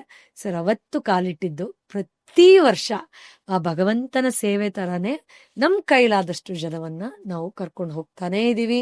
ಅದು ಎಷ್ಟು ಸರಿ ಹೋಗ್ಬಿಟ್ಟಿದೀವೋ ಲೆಕ್ಕನೇ ಇಲ್ಲ. ಅಂದ್ರೆ ಅದು ಹಲವಾರು ಜನ್ಮಗಳಲ್ಲಿ ನಿಮ್ ಜೊತೆ ಕನೆಕ್ಟ್ ಆಗಿ ನಿಮಗೊಂದು ಡೀಪರ್ ಸ್ಪಿರಿಚುವಲ್ ಸೀಕ್ರೆಟ್ ನ ರಿವೀಲ್ ಮಾಡಬೇಕು ಅಂತಿದ್ರೆ ಮಾತ್ರ ಅರುಣಾಚಲ ಅಂತ ಬಾಯಲ್ಲಿ ಬರುತ್ತಂತೆ. ಇಲ್ಲಾಂದ್ರೆ ಈ ಜನ್ಮದಲ್ಲಿ ಅರುಣಾಚಲ ಅನ್ನೋ ಪದನೇ ಬಾಯಲ್ಲಿ ಬರಲ್ಲಂತೆ. ನಾನು ಫಸ್ಟ್ ಟೈಮ್ ಅರುಣಾಚಲ ಅನ್ನೋ ಈ ಹೆಸರನ್ನ ಚಿಕ್ಕ ವಯಸ್ಸಲ್ಲಿ ರಜನಿಕಾಂತ್ ಅವ್ರದ್ದು ಒಂದು ಫಿಲಿಂ, ಅದು ಎಸ್, ಒಂದು ತಮಿಳ್ ಫಿಲಿಂ ಅರುಣಾಚಲ ಅಂತ ರೈಟ್, ಹಂಗ್ ಕೇಳಿದ್ದಷ್ಟೇ, ಯಾವ್ದೋ ಒಂದು ಹೆಸರಿದೆ ಅಂತ ಗೊತ್ತಿದ್ದಷ್ಟೇ. ಯೂಟ್ಯೂಬ್ ಅಲ್ಲೇನೆ ಪ್ರವೀಣ್ ಮೋಹನ್ ಅಂತ ಅವರು ತುಂಬಾ ಒಳ್ಳೆ ಯೂಟ್ಯೂಬರ್ ಅವರು. ಈ ಹಿಂದೂ ದೇವಾಲಯಗಳು, ನಮ್ಮ ಶಿಲ್ಪಕಲೆಗೆ ದೇವಸ್ಥಾನಗಳು, ಅದ್ರ Okay. ಹಿಂದೆ ಇರ್ತಕ್ಕಂಥ ಹಿನ್ನೆಲೆ, ವೈಜ್ಞಾನಿಕ ಹಾ. ರಹಸ್ಯಗಳಾಗ್ಬೋದು, ಓಕೆ, ಮತ್ತೆ ಟೆಂಪಲ್ ಬಗ್ಗೆ, ಸ್ಪಿರಿಚುವಲ್ ಜೊತೆಗೆ ಸೈಂಟಿಫಿಕ್ ಆಗಿ ತುಂಬಾ ಚೆನ್ನಾಗಿ ಅವ್ರು ಅದನ್ನ ಎಕ್ಸ್ಪ್ಲೈನ್ ಮಾಡ್ತಾರೆ ಅವ್ರ Right. ಚಾನೆಲ್ ಅಲ್ಲಿ. ರೈಟ್, ತುಂಬಾ ಚೆನ್ನಾಗಿರುತ್ತೆ ಅವ್ರಿಗೆ ಹೇಳೋದು. ಎಲ್ಲಾ ದೇವಸ್ಥಾನಗಳು ಅವ್ರದ್ದು ನಾನು ನೋಡ್ತಿರ್ತೀನಿ ಬ್ಲಾಗ್ಸ್. ಮೊದಲನೇ ಬಾರಿಗೆ ನಾನು ತಿರುವಣ್ಣಾಮಲೈ ಇದು ನೋಡಿದ್ನಲ್ಲ, ಅವಾಗ ಅನ್ಕೊಂಡೆ ನಾನು ಆ ದೇವಸ್ಥಾನ ಬರಬೇಕು, ನೋಡ್ಬೇಕು ಭಗವಂತನ ಅಂತ. ರೈಟ್, ನನಗೆ ಏನಕ್ಕೆ ತುಂಬಾ ಇಷ್ಟ, ಏನೋ ತುಂಬಾ ಕ್ಯೂರಿಯಾಸಿಟಿ ಫ್ಯಾಕ್ಟರ್ ಅಂತ ಅನ್ಸಿದ್ದು ಅಂದ್ರೆ, ಅದ್ರಲ್ಲಿ ಒಂದ್ ಕಡೆ ಹೇಳ್ತಾರೆ ಅದು ಕಲ್ಲಿನ ದೇವಸ್ಥಾನ. ಇದು ದೇವಸ್ಥಾನದಲ್ಲಿ ಎಲ್ಲಿ ಹೋದ್ರೂ ತಣ್ಣಗಿರುತ್ತೆ, ಆರಾಮಾಗಿರುತ್ತೆ. ಎಸ್, ಆದ್ರೆ ಗರ್ಭಗುಡಿ ಒಳಗ್ ಹೋದ್ರೆ ಅಷ್ಟು ದೊಡ್ಡ ಏನ್ ಗರ್ಭಗುಡಿ ಸ್ಪೇಸ್ ಇದೆಲ್ಲ, ಗೋಡೆ ಕೂಡ ಕಲರ್ ಕೂಡ ಕಪ್ಪಾಗೋಗ್ಬಿಟ್ಟಿದೆ, ಅಲ್ಲಿ ಬಿಸಿ ಅಷ್ಟಿರುತ್ತೆ ಅಂತ. ತಾಪಕ್ಕೆ, ನಾನು ಇದು ಹೆಂಗಿದು ಅಗ್ನಿಲಿಂಗ ಅಂತಾರೆ, ಅಗ್ನಿಲಿಂಗ ಅಂದ್ರೆ ಓಕೆ, ಈಗ ಲಿಂಗ ಹೌದು. ನಿಮ್ ಗೋಡೆಗಳಲ್ಲಿ ಕಪ್ಪಾಗತ್ತೆ ಲಿಂಗ ಇದ್ರೆ ಅಂತ ಅಂದ್ಬಿಟ್ಟು ಅವಾಗ ಅನ್ಕೊಂಡಿದ್ದೆ ಎಸ್, ನಾನು ನೋಡ್ಬೇಕು ಅಂತ. ಎಸ್, ಕೊನೆಗೆ ಹೋಗೋ ಒಂದು ಪ್ಲಾನ್, ಅವಕಾಶ, ಅದೃಷ್ಟ ಬಂತು. ಎಸ್, ಯಾವಾಗ ಅಂದ್ರೆ ಒಂದು 5-6 ವರ್ಷದ ಮುಂಚೆ ಅಂತ ಅನ್ಸುತ್ತೆ. ಓಕೆ, ಮಳೆಗಾಲದಲ್ಲಿ ಹೊರಟ್ವಿ ನಾವು. ಓಕೆ, ಬೆಂಗಳೂರಿಂದಾನೆ ಜೋರ್ ಮಳೆ ಇತ್ತು. ಅಲ್ಲಿಗೆ ಹೋಗಿ ನೆಕ್ಸ್ಟ್ ಪಾಂಡಿಚೇರಿಗೆ ಹೋಗೋ ಪ್ಲಾನ್ ಇತ್ತು. ಹೋಗ್ತಿದ್ದೀವಿ, ತಿರುವಣ್ಣಾಮಲೈ ದೇವಸ್ಥಾನಕ್ಕೆ ಹೋದ್ವಿ. ಆಮೇಲೆ ಅಲ್ಲಿನ ಯಾರೋ ಟೆಂಪಲ್ ಅವರು ಗೊತ್ತಿದ್ರು ಒಬ್ರು, ಇಲ್ಲಿಂದ ಏನೋ ಒಂಚೂರು ವ್ಯವಸ್ಥೆ ಆಗಿತ್ತು. ಹೊರಗಡೆ ಮಳೆ, ಚಳಿ, ಮಳೆ ಇದೆ. ಜನರಲ್ ತಮಿಳ್ನಾಡು ಒಂದ್ ಸ್ವಲ್ಪ ಬಿಸಿ ಇರುತ್ತೆ, ಹೌದು, ಅಂತ ಟೈಮಲ್ಲಿ ಅಲ್ಲಿ ಮಳೆ ಇತ್ತು. ಹೊರಗಡೆ ದೇವಸ್ಥಾನದ ಒಳಗೆಲ್ಲ ಹೋಗ್ತಿದ್ವಿ, ಚಳಿ ಚಳಿ ಅಂತ. ಒಳಗ್ ಹೋದ್ರೆ ಸೀದಾ ಗರ್ಭಗುಡಿ ಒಳಗ್ ಕರ್ಕೊಂಡವ್ರು. ಓ ವಾವ್, ಅವಾಗ ಇವಾಗ ನಿಲ್ಸಿದಾರೆ. ಎಸ್, ಹೌದು, ಮೊದ್ಲೆಲ್ಲ ಬಿಡೋರು. ನಾವು ಒಟ್ಟು ಒಂದಷ್ಟು ಜನ ಹೋಗಿದ್ವಲ್ಲ, ಸೀದಾ ಒಳಗ್ ಕರ್ಕೊಂಡು ಹೋಗ್ಬಿಟ್ರು. ಫಸ್ಟ್ ಆಫ್ ಆಲ್ ಆ ಟೆಂಪಲ್ ನೋಡ್ತಿದ್ದಂಗೆನೆ ಅದ್ಭುತ ಅದು. ನಮ್ಮ ಕನ್ನಡದ ರಾಜವಂಶಸ್ಥರು, ವಿಜಯನಗರದ ಸಾಮ್ರಾಜ್ಯದ ಅರಸರು ಕಟ್ಟಿದಂತ ದೇವಸ್ಥಾನ ಅದು. ಹೌದು. ಅದ್ಭುತ, 8 ಗೋಪುರಗಳು. ಓ ಅಮೇಝಿಂಗ್. ಹೌದು, ಆ ಟೆಂಪಲ್ ನ ನೋಡಕ್ಕೆ ಹೋಗ್ಬೇಕು, ಆಯ್ತಾ. ರೈಟ್, ಟೆಂಪಲ್ ಗರ್ಭಗುಡಿ ಒಳಗ್ ಹೋಗಿ ಕುತ್ಕೊಂಡ್ವಿ. ಎಷ್ಟು ಹತ್ರದಲ್ಲಿ ಭಗವಂತನ ನೋಡಿದ್ದು ಅಂದ್ರೆ, ಓ ಮೈ ಗಾಡ್. ಸುಮ್ನೆ ಹಿಂತಿರುಗಿ ನೋಡ್ತೀನಿ ಎಲ್ಲ ಕಡೆ, ಗೋಡೆ ಪೂರ್ತಿ ಕಪ್ಪೆ, ನಿಜವಾಗ್ಲೂ ಕಪ್ಪು. ಹೌದು, ಅಂಡ್ ಒಳಗಡೆ ಬಿಸಿ ಹೌದು, ತಾಪ ಹಾಗೆ ಶಾಖ ಹೊಡಿಯುತ್ತೆ. ಬಿಸಿ. ಅಂಡ್ ಅವಾಗ ತಾನೇ ಭಗವಂತನಿಗೆ ಅಭಿಷೇಕ ಅನ್ನೋದು ಹಾ. ಆಯ್ತು ಅನ್ಸತ್ತೆ. ಏನೋ ಅಲಂಕಾರ ಇರ್ಲಿಲ್ಲ ಭಗವಂತನವನ. ಒಂಥರ ಡಿಫ್ರೆಂಟ್ ಎಕ್ಸ್ಪೀರಿಯನ್ಸ್ ಅದು, ಆಯ್ತು. ಓ, ಅದಾದ್ಮೇಲೆ ಮತ್ತೆ ಮತ್ತೆ ಹೋಗ್ಬೇಕು ಅಂತ ಅಲ್ವಾ. ಸೊ ಎಕ್ಸಾಕ್ಟ್ಲಿ, ತಿರುವಣ್ಣಾಮಲೈ ನೀವು ಗಮನಿಸಿದ್ರೆ ಇತ್ತೀಚಿನ ದಿನಗಳಲ್ಲಾಗ್ಲಿ ಕರ್ನಾಟಕ, ಆಂಧ್ರ ಪ್ರದೇಶ್, ತಮಿಳುನಾಡು, ಭಾರತದ ಬೇರೆ ಮೂಲೆಗಳಿಂದ ಅಂತೂ ಈಗ ನೀವು ಹುಣ್ಣಿಮೆ ಅಮಾವಾಸ್ಯೆ ಪ್ಲಾನ್ ಮಾಡ್ತೀರ ಅಂದ್ರೆ ಮುಗೀತು, ಕಾಲಿಡಕ್ ಹುಣ್ಣಿಮೆಲಂತೂ ಸಾಧ್ಯನೇ ಇಲ್ಲ, ಅಷ್ಟು ಕ್ರೌಡ್ ಇರುತ್ತೆ ಸರ್. ಹೌದು, ಅದ್ಭುತ ಅದು. ಹೌದು. ಅಲ್ಲಿ ಹೋಗಿ ಬಂದಿರೋರಿಗೆ ಮಾತ್ರನೇ ಅದೊಂದು ಅನುಭವ ಇರುತ್ತೆ. ಹೌದು, ಈಗ ತಿರುವಣ್ಣಾಮಲೈ ಕ್ಷೇತ್ರ ಏನಿದೆ, ಅರುಣಾಚಲೇಶ್ವರನ ದೇವಸ್ಥಾನ, ಅದು ಪಂಚಭೂತಗಳಲ್ಲಿ ಒಂದು ಅಂತ ಅಂತಾರೆ. ಅಂದ್ರೆ ಅಲ್ಲಿ ಅಗ್ನಿ ತತ್ವ ಇದೆ ಅಂತ. ಹೌದು. ಈಗ ವಾಯು ತತ್ವಕ್ಕೆ ಒಂದು ಲಿಂಗ, ಅಗ್ನಿ ತತ್ವ. ಕರೆಕ್ಟ್, ಅಲ್ಲಿನ ಒಂದು ವಿಶೇಷತೆ ಏನು? ಎಸ್. ಸೊ ಒಂದು ತುಂಬಾ ಅದೃಷ್ಟ ಏನು ಅಂದ್ರೆ, ನಮ್ಮ ಸೌತ್ ಇಂಡಿಯಾಲಿರೋರ್ಗೆ ಶಿವನ ದರ್ಶನ ಮಾಡೋಕೆ, ಜ್ಯೋತಿರ್ಲಿಂಗಗಳ ದರ್ಶನ ಎಲ್ಲ ಮಾಡೋಕೆ ಎಷ್ಟೆಷ್ಟೆಲ್ಲ ದೂರ ಹೋಗಬೇಕು. ಆದರೆ ನಮ್ಮ ಅದೃಷ್ಟ, ಈ ಪಂಚಭೂತಗಳಿಗೆ ಸಂಬಂಧಪಟ್ಟಂತಹ 5 ಶಿವನ ದೇವಸ್ಥಾನಗಳು ತುಂಬಾ ಹತ್ತಿರದಲ್ಲೇ ನಮಗೆ ಅತ್ಯಂತ ಅಮೋಘವಾದ ಶಕ್ತಿಯನ್ನ ಹೊರಸೂಸುವಂತಹ ದೇವಸ್ಥಾನಗಳಿದೆ. ಮೊದಲನೇದಾಗಿ ಭೂಮಿ ತತ್ವಕ್ಕೆ ಸಂಬಂಧಪಟ್ಟಂತಹ ನಮ್ಮ ಕಂಚಿಯಲ್ಲೇ ಇರುವಂತಹ ಏಕಾಂಬರೇಶ್ವರನ ದೇವಸ್ಥಾನ. ಅಲ್ಲಿ ಅಮ್ಮನವರ ದೇವಸ್ಥಾನಕ್ಕೆ ಹೋಗೋದೇ ತುಂಬಾ ದೊಡ್ಡ ಪುಣ್ಯ. ಯಾಕಂದ್ರೆ ಆದಿಶಂಕರರು ಶ್ರೀಚಕ್ರ ಇದೆಲ್ಲ ಹಿನ್ನೆಲೆಯನ್ನ ಕೇಳಿ ಅಲ್ಲಿ ಶಿವನ ದರ್ಶನವನ್ನ ಮಾಡಿ ಬರೋದು ಅತ್ಯಂತ ಒಂದು ಪುಣ್ಯದ ಅನುಭವ ಅದು. ಇದು ಭೂಮಿ ತತ್ವಕ್ಕೆ ಸಂಬಂಧಪಟ್ಟಿದ್ರೆ, ಜಲತತ್ವಕ್ಕೆ ಸಂಬಂಧಪಟ್ಟ ಹಾಗೆ ನಮ್ಮ ತಿರುಚಿಯಲ್ಲಿ ಜಂಬುಕೇಶ್ವರ ಅಂತ ದೇವಸ್ಥಾನ ಇದೆ.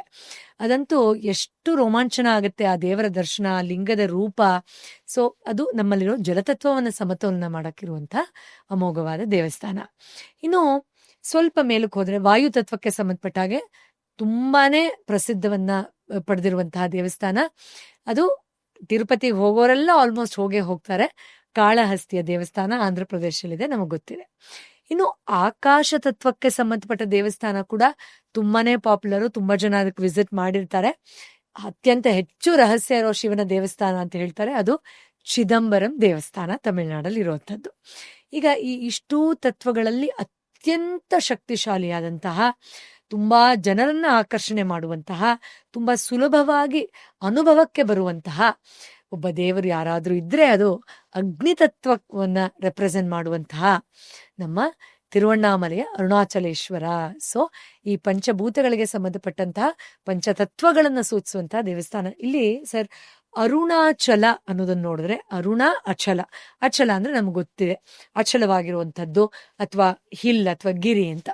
ಅರುಣ ಅಂದಾಗ ಕೆಂಪಗಿರುವಂಥದ್ದು ಅಥವಾ ಉದಯವನ್ನ ಸೂಚಿಸುವಂಥದ್ದು, ಬೆಳಕನ್ನ ಸೂಚಿಸುವಂಥದ್ದು, ಪ್ರಗತಿಯನ್ನ ಸೂಚಿಸುವಂಥದ್ದು, ಕತ್ತಲಿಂದ ಹೊರಗಡೆ ಬರೋದನ್ನ ಸೂಚನೆ ಮಾಡುವಂಥದ್ದು ಅಂತ ಹೇಳ್ತೀವಿ.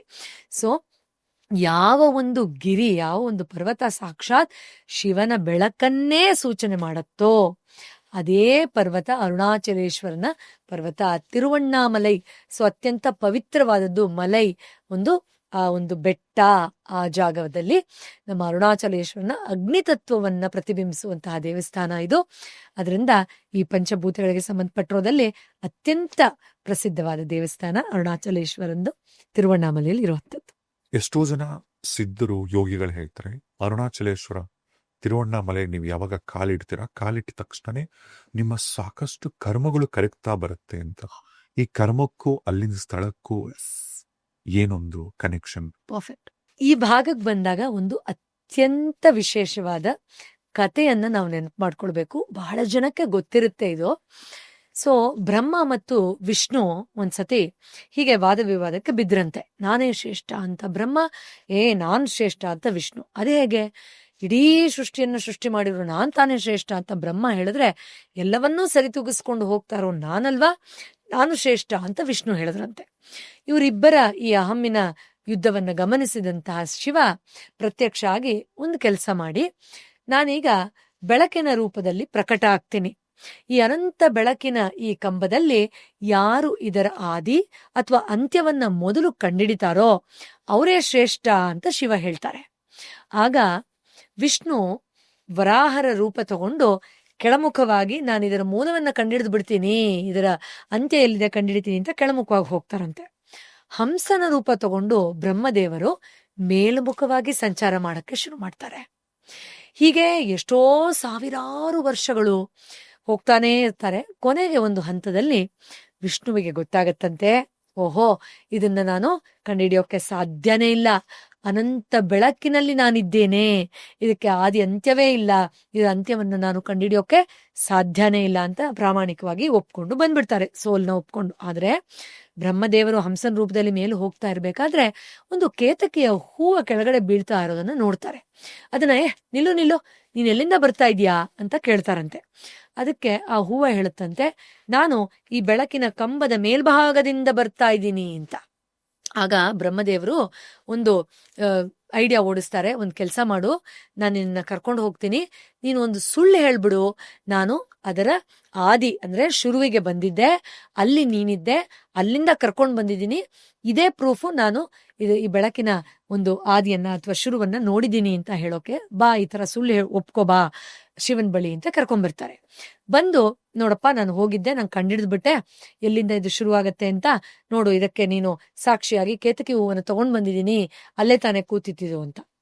ಶಿವನಿಗೆ ಅತ್ಯಂತ ಹೆಚ್ಚು ಕೋಪ ಬಂದ್ಬಿಡುತ್ತೆ. ಭೈರವನಾಗಿ ರುದ್ರಾವತಾರದಲ್ಲಿ ಎರಡೂ ರೀತಿ ಹೇಳ್ತಾರೆ. ಒಂದು, ಆ ಕೋಪದಲ್ಲಿ ಶಾಪ ಕೊಡ್ತಾರೆ ಬ್ರಹ್ಮರಿಗೆ, ನಿನ್ನನ್ನ ಯಾರೂ ಭೂಮಿಯಲ್ಲಿ ಇನ್ನು ಪೂಜೆ ಮಾಡೋದಿಲ್ಲ, ನೀನ್ ಸುಳ್ಳು ಹೇಳ್ತಾ ಇದೀಯ ಅಂತ, ಮತ್ತು ಕೇತಕಿ ಹೂವಕ್ಕೆ ನಿನ್ನ ಒಂದು ಬಳಕೆಯನ್ನ ನನ್ನ ಪೂಜೆಗೆ ಯಾವತ್ತೂ ಬಳಸೋದಿಲ್ಲ ಅಂತ ಶಾಪ ಕೊಡ್ತಾರೆ ಅಂತ. ಇನ್ನೊಂದು ಕಥೆಯ ಮೂಲದಲ್ಲಿ ಭೈರವನಾಗಿ ಅವರ ಅಹಮ್ಮಿನ ತಲೆಯನ್ನ, 5 ತಲೆಗಳಿತ್ತು ಬ್ರಹ್ಮನಿಗೆ, ಒಂದನ್ನ ಕಡಿದು ಬಿಡ್ತಾರೆ ಮತ್ತು ಆ ಕಥೆ ಹಾಗೆ ಮುಂದುವರಿಯುತ್ತೆ. ಒಟ್ನಲ್ಲಿ ಈ ರೀತಿಯಾಗಿ ಈ ಒಂದು ಹಿನ್ನೆಲೆ ಇದೆ. ಆದ್ರೆ ಆ ಬೆಳಕಿನ ಸ್ವರೂಪದಲ್ಲಿ ಪ್ರಕಟ ಆದ್ನಲ್ಲ ಪರಮೇಶ್ವರ, ಆ ಒಂದು ಸೂಚನೆಗೆ ಈ ಒಂದು ಬೆಳಕು ಆ ಬೆಳಕಿನ ಬೆಟ್ಟವಾಗಿ ಹಾಗೆ ಪ್ರತಿ ಯುಗದಲ್ಲೂ ಉಳಿಯುತ್ತೆ ಅಂತ ಹೇಳಿ ಆ ಅನಂತ ಬೆಳಕಿನ ಕಂಬ ಏನಿದೆ ಅದು ಬೆಟ್ಟವಾಗಿ ಪರಿವರ್ತನೆ ಆಗೋಯ್ತಂತೆ. ಸೊ ಇದು ಈಗ್ಲೂ ಅದ್ರ ಒಳಗಡೆ ಆ ಅಗ್ನಿ ಏನಿದೆ, ಆ ಬೆಳಕಿನ ಕಂಬ, ದ ಪಿಲ್ಲರ್ ಆಫ್ ಲೈಟ್, ಆ ಅಗ್ನಿ ತತ್ವ, ಜ್ಞಾನದ ಅಗ್ನಿಯ ತತ್ವ ಈಗ್ಲೂ ಮಿರಮಿರ ಅಂತ ಪ್ರಕಾಶಮಾನವಾಗಿ ಹೊಳಿತಾ ಇದೆ. ಸೊ ಈ ಸಾಧು ಸಂತರು ತಮ್ಮ ಕರ್ಮಗಳನ್ನ ಕಳ್ಕೊಳ್ಬೇಕು, ಪಾಪ ಕಳ್ಕೊಳ್ಬೇಕು ಅಂತ ಯಾಕೆ ಅಲ್ಲಿಗೆ ಓಡೋಡಿ ಬರ್ತಾರೆ ಅಂದ್ರೆ, ಬೇರೆ ಕ್ಷೇತ್ರಗಳಲ್ಲೆಲ್ಲ ಶಿವ ವಾಸ ಇದ್ದಾನೆ ಅನ್ನೋ ಕತೆ ಇದ್ರೆ, ಇಲ್ಲಿ ಅದೇ ಸಾಕ್ಷಾತ್ ಶಿವ, ಅದು ಶಿವನೇ, ಆ ಬೆಟ್ಟನೇ ಶಿವ. ಯಾಕಂದ್ರೆ ಆ ಅನಂತ ಬೆಳಕು ಶಿವನಾಗಿ ಅಲ್ಲಿ ಪ್ರತ್ಯಕ್ಷ ಆಗತ್ತೆ, ಪ್ರಕಟ ಆಗತ್ತೆ. ಸೊ ಈ ಶಿವನೇ ಆಗಿರುವಂತಹ ಅಗ್ನಿತತ್ವವೇ ಇರುವ, ಜ್ಞಾನಾಗ್ನಿಯೇ ಇರುವಂತಹ ಆ ಬೆಟ್ಟದ ಸ್ಪರ್ಶ ಆದ್ರೆ ಸಾಕು, ದರ್ಶನ ಆದ್ರೆ ಸಾಕು, ಆ ಬೆಳಕಿನ ಜ್ಞಾನದಲ್ಲಿ ನಮ್ಮ ಅಜ್ಞಾನಗಳೆಲ್ಲ ನಾಶ ಆಗತ್ತೆ, ಪಾಪಕರ್ಮಗಳೆಲ್ಲ ತೊಳೆದೋಗುತ್ತೆ ಅಂತ ಹೇಳ್ತಾರೆ. ಸರ್, ಈಗ ಯೋಚನೆ ಮಾಡಿ, ನಾವೇನೋ ತಪ್ಪು ಮಾಡಿದೀವಿ, ಅದು ತಪ್ಪು ಅಂತ ಗೊತ್ತಾಗಿದ ತಕ್ಷಣ, ಬೇಡಪ್ಪ ಇದರಿಂದ ನನಗೆ ಒಳ್ಳೇದಾಗಲ್ಲ ಅಂತ ಗೊತ್ತಾಗಿದ ತಕ್ಷಣ ನಾವು ಅದನ್ನ ಮಾಡೋದನ್ನ ನಿಲ್ಲಿಸ್ತೀವಿ.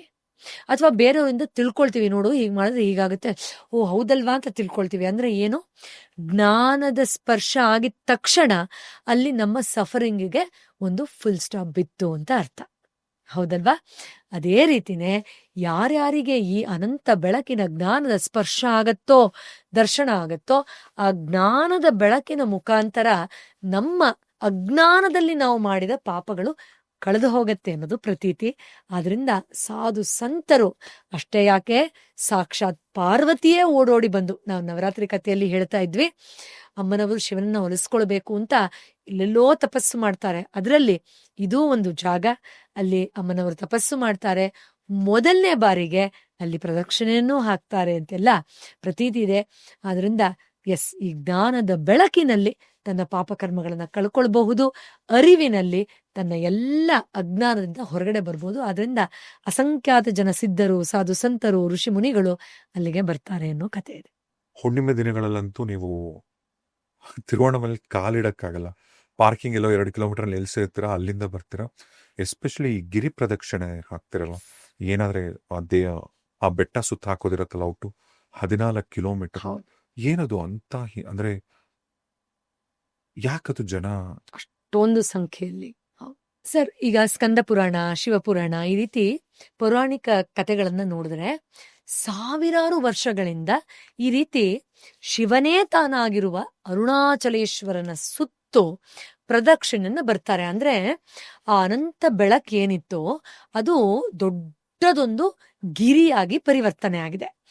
ಅದರ ಸುತ್ತ ಯಾರೆಲ್ಲ 14 ಕಿಲೋಮೀಟರ್ ರೇಡಿಯನ್ಸ್ ಇದೆ ಇವತ್ತಿಗೆ, ನಾವು ಅದನ್ನ ಲೆಕ್ಕ ನೋಡಿದ್ರೆ, ಅದರ ಸುತ್ತ ಯಾರೆಲ್ಲ ಪ್ರದಕ್ಷಿಣೆ ಬರ್ತಾರೋ, ಪ್ರದಕ್ಷಿಣ, ಅಂದ್ರೆ ನಮ್ಮ ವೇದಗಳಲ್ಲಿ ನೋಡೋ ತರ ಬೆಳಕು, ಬೆಳಕಿನ ಕಡೆಗೆ, ಬೆಳಕಿನೊಂದಿಗೆ ಅಂತ ನಾವು ಹೇಳ್ಬಹುದು. ಸೊ ಯಾರೆಲ್ಲ ಪ್ರದಕ್ಷಿಣೆ ಮಾಡ್ತಾರೋ, ಅಂದ್ರೆ ಅಜ್ಞಾನದಿಂದ ಹೊರಗಡೆ ಬರೋಕೆ ಜ್ಞಾನದ ಬೆಳಕಿನ ಹಾದಿಯಲ್ಲಿ ಅದನ್ನ ಸುತ್ತುವರಿಯುವ ಕ್ರಿಯೆಯನ್ನ ಮಾಡ್ತಾರೋ, ಅವರಿಗೆ ಒಂದೊಂದು ದಿನಕ್ಕೂ ಒಂದೊಂದು ಪುಣ್ಯಫಲ ಇದೆ ಅಂತ ಉಲ್ಲೇಖ ಆಗಿದೆ. ಉದಾಹರಣೆಗೆ, ಯಾರೆಲ್ಲ ಸೋಮವಾರದ ದಿನ ಗಿರಿವಲಂ, ಗಿರಿ ಅಂದ್ರೆ ನಮ್ಗೆ ಗೊತ್ತೇ ಇದೆ ಆ ಬೆಟ್ಟ, ವಲಂ ಅಂದ್ರೆ ಅದು ಸುತ್ತ ಹೋಗುವಂಥದ್ದು, ಆ ಕೆಲಸವನ್ನ ಮಾಡ್ತಾರೋ ಅವರಿಗೆ ಉನ್ನತವಾದ ಉತ್ತಮವಾದ ಸಾವು ಸಿಗತ್ತೆ. ಅಂದ್ರೆ ಕೆಟ್ಟ ಸಾವು ಅಂತವ್ರಿಗೆ ಬರೋದಿಲ್ಲ. ಮತ್ತೆ ವಯಸ್ಸಾದಾಗ ಒಳ್ಳೊಳ್ಳೆ ಅನುಭವದಲ್ಲಿ ಅವರು ದೇಹತ್ಯಾಗ ಮಾಡ್ತಾರೆ ಅನ್ನೋ ನಂಬಿಕೆ ಇದೆ. ಇನ್ನು ಮಂಗಳವಾರದೊತ್ತು ಯಾರ್ಯಾರು ಆ ಪ್ರದಕ್ಷಿಣೆಯನ್ನ ಮಾಡ್ತಾರೋ ಅರುಣಾಚಲೇಶ್ವರಂದು ಆ ಬೆಟ್ಟದ್ದು, ಅವರಿಗೆ ಸಾಲ ಬಾಧೆ ಇದ್ರೆ ಮುಕ್ತಿ ಸಿಗತ್ತೆ ಅನ್ನೋದು ಉಲ್ಲೇಖ ಆಗಿದೆ. ಇನ್ನು ಬುಧವಾರದ ದಿನ ಯಾರ್ಯಾರು ಮಾಡ್ತಾರೋ ಅವರಿಗೆ ಬುಧನ ಕೃಪೆ ಸಿಕ್ಕಿ ಬುದ್ಧಿವಂತರಾಗೋಕೆ ಸಹಾಯ ಆಗತ್ತೆ ಅಂತ ಹೇಳ್ತಾರೆ. ಇನ್ನು ಗುರುವಾರ ಅತ್ಯಂತ ವಿಶೇಷವಾದ ವರವನ್ನ ಗುರುವಿನಿಂದ ಪಡೆದು ಅವರು ಸಾಕಷ್ಟು ಪ್ರಸಿದ್ಧಿಯನ್ನ ಪಡಿತಾರೆ, ಫೇಮಸ್ ಆಗ್ತಾರೆ ಗುರುವಿನ ಕೃಪೆಯ ಮೂಲಕ ಅಂತ ಹೇಳ್ತಾರೆ. ಇನ್ನು ಶುಕ್ರವಾರ ಯಾರ್ಯಾರು ಮಾಡ್ತಾರೋ ಅವರಿಗೆ ಸಮೃದ್ಧತೆಯನ್ನ ಅವರು ಅನುಭವಿಸಬಹುದು, ಹಣಕಾಸಿನ ಒಂದು ವಿಚಾರದಲ್ಲಿ ಅವರಿಗೆ ಸಾಕಷ್ಟು ಅಭಿವೃದ್ಧಿ ಆಗತ್ತೆ ಅಂತ ಹೇಳ್ತಾರೆ. ಶನಿವಾರ ಕೂಡ ಸಾಕಷ್ಟು ವಿಶೇಷ, ಯಾಕಂದ್ರೆ ಎಲ್ಲ ಕೆಟ್ಟ ಗ್ರಹಗತಿಗಳಿಂದ ಅವರಿಗೆ ಮುಕ್ತಿ ಸಿಗತ್ತೆ ಅಂತ ಹೇಳ್ತಾರೆ. ಇನ್ನು ಭಾನುವಾರ ಸಾಕ್ಷಾತ್ ಶಿವನ ಸನ್ನಿಧಿಗೆ ಅವರು ಹೋಗ್ತಾರೆ ದೇಹತ್ಯಾಗ ಆದ್ಮೇಲೆ ಅಂತ ಹೇಳ್ತಾರೆ. ಸೊ ಇದು ಪೌರಾಣಿಕವಾಗಿ ಒಂದೊಂದು ದಿನಕ್ಕೂ ಇರುವಂಥದ್ದು.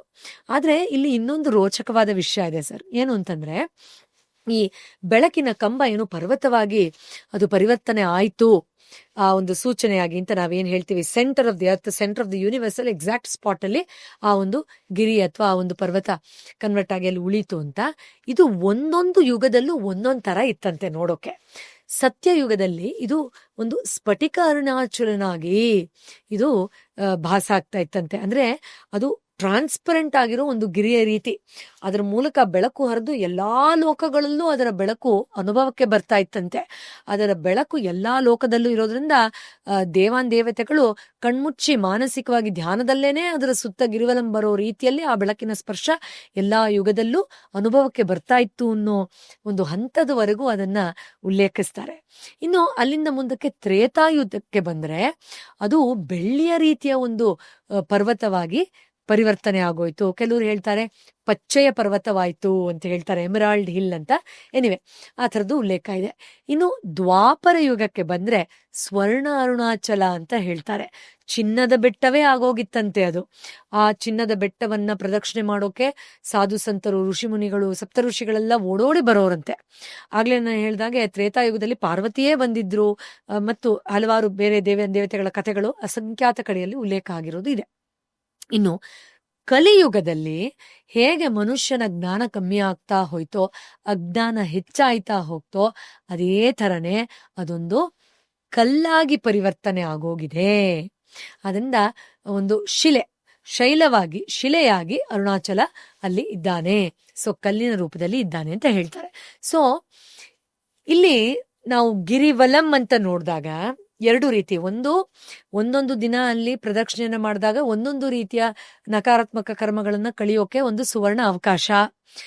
ಎರಡನೇದು, ಈ ತರದ್ದು ಬೇರೆ ಬೇರೆ ಅಂಶದ ಒಂದು ಶಕ್ತಿ ಇರುವಂತಹ, ರೇಡಿಯನ್ಸ್ ಇರುವಂತಹ ಈ ಗಿರಿಯ ಸುತ್ತ ಒಬ್ಬ ವ್ಯಕ್ತಿ ಸುತ್ತಾಗ ಅದರಿಂದ ಎಮಿಟ್ ಆಗ್ತಾ ಇರುವಂತಹ ಎಲೆಕ್ಟ್ರೋಮ್ಯಾಗ್ನೆಟಿಕ್ ರೇಡಿಯೇಷನ್, ಆ ಒಂದು ಎನರ್ಜಿ ಫೀಲ್ಡ್ ಏನಿದೆ ಅದು ಎಷ್ಟೋ ನ್ಯೂನತೆಗಳನ್ನ, ಸಮಸ್ಯೆಗಳನ್ನ ಪರಿಹಾರ ಮಾಡಿ ನಮ್ಮಲ್ಲಿ ಮತ್ತೆ ವಾಪಸ್ ನಾವು ಅದೇ ರೀತಿ ಹಾರ್ಮನಿಗೆ, ಬ್ಯಾಲೆನ್ಸಿಗೆ, ಫ್ರೀಕ್ವೆನ್ಸಿಗೆ, ರಿದಮ್ಗೆ, ವೈಬ್ರೇಷನ್ಗೆ ವಾಪಸ್ ಕರ್ಕೊಂಡು ಹೋಗಕ್ಕೆ ಸಹಾಯ ಮಾಡುತ್ತೆ ಅಂತ ನಂಬ್ತಾರೆ. ಅದರಿಂದ ಆ ಪ್ರದಕ್ಷಿಣೆ ಅಂತಂದಾಗ ನಾವು ಇನ್ನೂ ಆಳವಾಗಿ ಸಾಕಷ್ಟು ರೀತಿಯಲ್ಲಿ ನೋಡ್ಬೋದು. ಈಗ ನಾವು ತುಳಸಿ ಗಿಡದ ಪ್ರದಕ್ಷಿಣೆ ಮಾಡ್ತೀವಿ, ದೇವಸ್ಥಾನದಲ್ಲಿ ಪ್ರದಕ್ಷಿಣೆ ಮಾಡ್ತೀವಿ. ಅಂದ್ರೆ ನಮ್ಮೊಳಗಿರುವಂತಹ ಬೆಳಕಿನ ತತ್ವ ಏನಿದೆ, ಪರಮ ಸತ್ಯ ಏನಿದೆ, ಅದನ್ನ ಮಧ್ಯದಲ್ಲಿಟ್ಟು ಅದರ ಸುತ್ತ ನಾನು ಸುತ್ತಾ ಇದ್ದೀನಿ ಅನ್ನೋದನ್ನ ಮತ್ತೆ ಮತ್ತೆ ನೆನಪು ಮಾಡ್ಕೊಂಡು ಹೋಗೋ ಅನುಭವದಿಂದ ಹಿಡಿದು, ಹೇಗೆ ಕೃಷ್ಣ ಪರ್ವತವನ್ನ ತನ್ನ ಕಿರಿ ಬೆರಳಲ್ಲಿ ಎತ್ತಾಗ ಎಲ್ಲಾ ಭಕ್ತಿ ರಸದಲ್ಲಿ, ಆನಂದದಲ್ಲಿ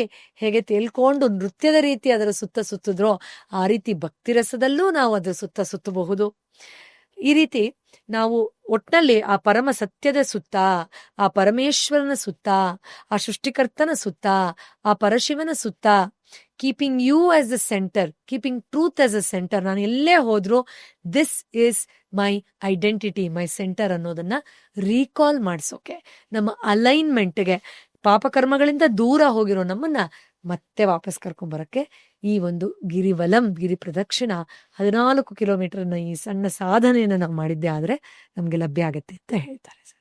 ಅಂಡ್ ಎಷ್ಟೋ ಜನ ಹೇಳ್ತಾರೆ ಅರುಣಾಚಲೇಶ್ವರಕ್ಕೆ ಹೋಗಿ ಬಂದು ಶಿವನ ಮುಂದೆ ಅಲ್ಲಿ ನಿಮ್ಮ ಪ್ರೇಯರ್ನ ಮನಸ್ಪೂರ್ವಕವಾಗಿ ನೀವೇನಾದ್ರೂ ಕೇಳ್ಕೊಂಬಂದ್ರೆ ಭಗವಂತ ನಿಮ್ಮನ್ನ ಕೇಳ್ತಾನೆ, ನಿಮ್ಮ ಸಾಕಷ್ಟು ಸಿದ್ಧಿಗಳು ನನ್ಸಾಗತ್ತೆ ಅಂತ. ಅಂಥದ್ದು ಏನೊಂದು ಅದ್ಭುತ ಶಕ್ತಿ ಇದೆ Yes. ಅಲ್ಲಿ. ಖಂಡಿತ ಹೌದು. ಇನ್ಫ್ಯಾಕ್ಟ್ ಆ ಬೆಳಕಿನ ಕಂಬ ದೊಡ್ಡ ಪರ್ವತವಾಗಿ ಏನು ಪರಿವರ್ತನೆ ಆಯ್ತು, ಅದಾದ್ಮೇಲೆ ಭಕ್ತಾದಿಗಳು ಸುಲಭವಾಗಿ ಪೂಜೆ ಮಾಡಕ್ ಸಾಧ್ಯ ಆಗ್ಲಿ ಅಂತ ಸ್ವಯಂಭೂ ಆಗಿ ಅಲ್ಲಿ ಪ್ರಕಟ ಆಗಿದೆ ಅಂತ ಹೇಳ್ತಾರೆ. ಅಂದ್ರೆ ಯಾರು ಅದನ್ನು ತಗೊಂಬಂದು ಅಲ್ಲಿ ನೆಲೆ ಮಾಡಿದ್ದಲ್ಲ, ಅದು ತಾನಾಗಿಯೇ ಅಗ್ನಿತತ್ವದ ಲಿಂಗ ಪಾರ್ವತಿಗಾಗ್ಲಿ ಅಥವಾ ಋಷಿಮುನಿಗಳಿಗಾಗ್ಲಿ ಭಕ್ತಾದಿಗಳಿಗಾಗ್ಲಿ ಅನುಕೂಲ ಆಗ್ಲಿ ಪೂಜೆ ಅಭಿಷೇಕಗಳನ್ನ ಮಾಡೋಕೆ, ಆರಾಧನೆ ಮಾಡೋಕೆ, ಆರತಿ ಮಾಡೋಕೆ, ಸೇವೆ ಮಾಡೋಕೆ ಅಂತ ಅದು ಸ್ವಯಂಭೂ ತಾನಾಗೆ ಪ್ರಕಟ ಆಗಿರುವಂಥದ್ದು. ಆದ್ರಿಂದ ಆ ಶಂಭೋ ಭೋಲೆನಾಥ ಅತ್ಯಂತ ಸುಲಭವಾಗಿ ಅಲ್ಲಿ ಭಾವನೆಗಳಿಗೆ ಸ್ಪಂದಿಸ್ತಾರೆ ಅಂತ ಹೇಳ್ತಾರೆ. ಇನ್ನ ಒಂದು ತುಂಬಾ ವಿಶೇಷ ವಿಷಯ ಏನಪ್ಪಾ ಅಂದ್ರೆ, ಅಲ್ಲಿ ಹೋಗಿ ಪ್ರಾರ್ಥನೆ ಮಾಡಿದಾಗ ಇವತ್ತಿಗೂ ಕೂಡ ಅಸಂಖ್ಯಾತ ಜನ ಸಿದ್ಧರುಗಳು ಅಲ್ಲಿ ಓಡಾಡ್ತಾ ಇದ್ದಾರೆ ಸೂಕ್ಷ್ಮವಾಗಿ. ಸೊ ಅಲ್ಲಿ ಹೋಗಿ ನಾವು ಕೇಳಿದಾಗ ಆ ಒಂದು ಸೂಚನೆ, ಆ ಒಂದು ಟ್ರಾನ್ಸ್ಲೇಷನ್ ಏನಿದೆ, ಅಯ್ಯೋ ನೋಡಪ್ಪ ಇಲ್ಲಿ ಭಕ್ತಾದಿಗಳು ಬಂದಿದ್ದಾರೆ, ಇದೊಂದು ಮಾಡಪ್ಪ ಅಂತ ಹೇಳೋದಾಗ್ಲಿ ಅಥವಾ ಅವರೇ ಆಶೀರ್ವಾದ ಮಾಡೋದಾಗ್ಲಿ ಅದು ನಡೆಯುತ್ತೆ.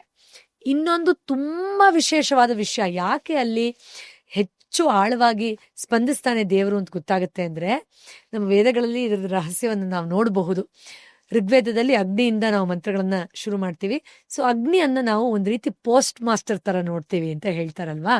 ಅಂದ್ರೆ ಇಲ್ಲಿಂದ ಬೇರೆ ಬೇರೆ ದೇವರುಗಳಿಗೆ ನೋಡಪ್ಪ ಈ ತರ ಸೇವೆ ಮಾಡ್ತಾ ಇದ್ದಾರೆ ಅಂತ ಹೇಳಿ ಹೋಗಿ ಕರ್ಕೊಂಡು ಬರುವ ಕೆಲಸವನ್ನ ಮಾಡ್ತಾರೆ ಅಂತ ಅಲ್ವಾ. ದೇವರ ನಾಲಿಗೆಯೇ ಅಗ್ನಿಯಾಗಿ ಅಂತ. ಸೊ ಅಗ್ನಿ ತತ್ವದಲ್ಲೇ ಇರುವ ಆ ಶಿವನನ್ನ ನಾವು ಆರಾಧನೆ ಮಾಡಿದಾಗ ಅತ್ಯಂತ ವೇಗವಾಗಿ ನಮ್ಮ ಪ್ರಾರ್ಥನೆ ಭಗವಂತನಿಗೆ ಸೇರಿ ಅತ್ಯಂತ ವೇಗವಾಗಿ ಫಲವನ್ನು ಕೊಡುವಂತಹ ಒಂದು ಪುಣ್ಯವೂ ಇಲ್ಲಿ ಲಭಿಸುತ್ತೆ ಅನ್ನೋ ರೀತಿಯಲ್ಲೂ ನಾವಿದನ್ನ ನೋಡ್ಬೋದಾಗಿದೆ.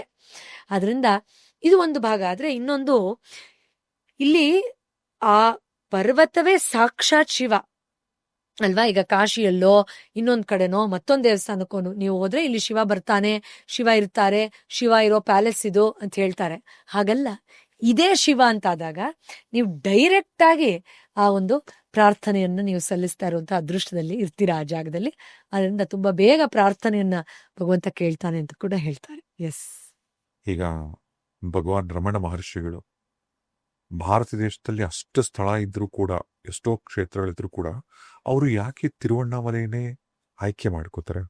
ಇದು ಎಂಥ ಒಂದು ಸುಂದರವಾದಂತಹ ಒಂದು ಸಂಗತಿ ಅಂದ್ರೆ, ರಮಣ ಮಹರ್ಷಿಗಳು ರಮಣಾಶ್ರಮ ಅಲ್ಲಿ ಆಗಿದ್ದು ಮತ್ತು ಅರುಣಾಚಲೇಶ್ವರ ದೇವಸ್ಥಾನದಲ್ಲಿ ಅಲ್ಲಿ ಈ ಎಲ್ಲ ಪೌರಾಣಿಕ ಕಥೆಗಳ ಜೊತೆಯಲ್ಲಿ ಅವರ ಒಂದು ಇರುವಿಕೆಯಿಂದ ಅದಕ್ಕೆ ಯಾವ ರೀತಿ ಆ ಸಂಭ್ರಮವನ್ನ ಅದು ಎತ್ತಿ ಹಿಡಿತು ಅಂತಂದ್ರೆ, ರಮಣ ಮಹರ್ಷಿಗಳ ಆ ಪಾದಸ್ಪರ್ಶ ಆ ಜಾಗದಲ್ಲಿ ಅಬ್ಬಾ, ಇಡೀ ಬ್ರಹ್ಮಾಂಡದ್ದು ಕೇಂದ್ರ ಬಿಂದುವಾಗಿ ಆ ಶಕ್ತಿ ಕೇಂದ್ರ ಅಲ್ಲಿದೆ ಅಂದಾಗ ನಮ್ಮಲ್ಲಿರೋ ಹೃದಯನೇ ನಮ್ಮ ಒಂದು ಸೆಂಟರ್ ಏನೋ ಅನ್ನೋ ತರ ನಾವು ಫೀಲ್ ಮಾಡೋ ತರ ಅಲ್ಲಿಗೊಂದು ಹೃದಯ ಬಂತೇನೋ ಅನ್ನೋ ತರ ರಮಣ ಮಹರ್ಷಿಗಳು ಬಂದ್ರು ಅಂತ ಹೇಳುದು ತಪ್ಪಾಗಲ್ಲ ಅನ್ಸುತ್ತೆ. ಯಾಕಂದ್ರೆ ರಮಣ ಅಂದ್ರೆ ಒಂದರ್ಥದಲ್ಲಿ the one who resides in the heart, ಯಾರು ತನ್ನ ಹೃದಯದಲ್ಲಿ ನೆಲೆ ಆಗ್ತಾರೋ ಅವರು ಅನ್ನೋದನ್ನು ನಾವು ಅರ್ಥ ಮಾಡ್ಕೊಳ್ಬಹುದು.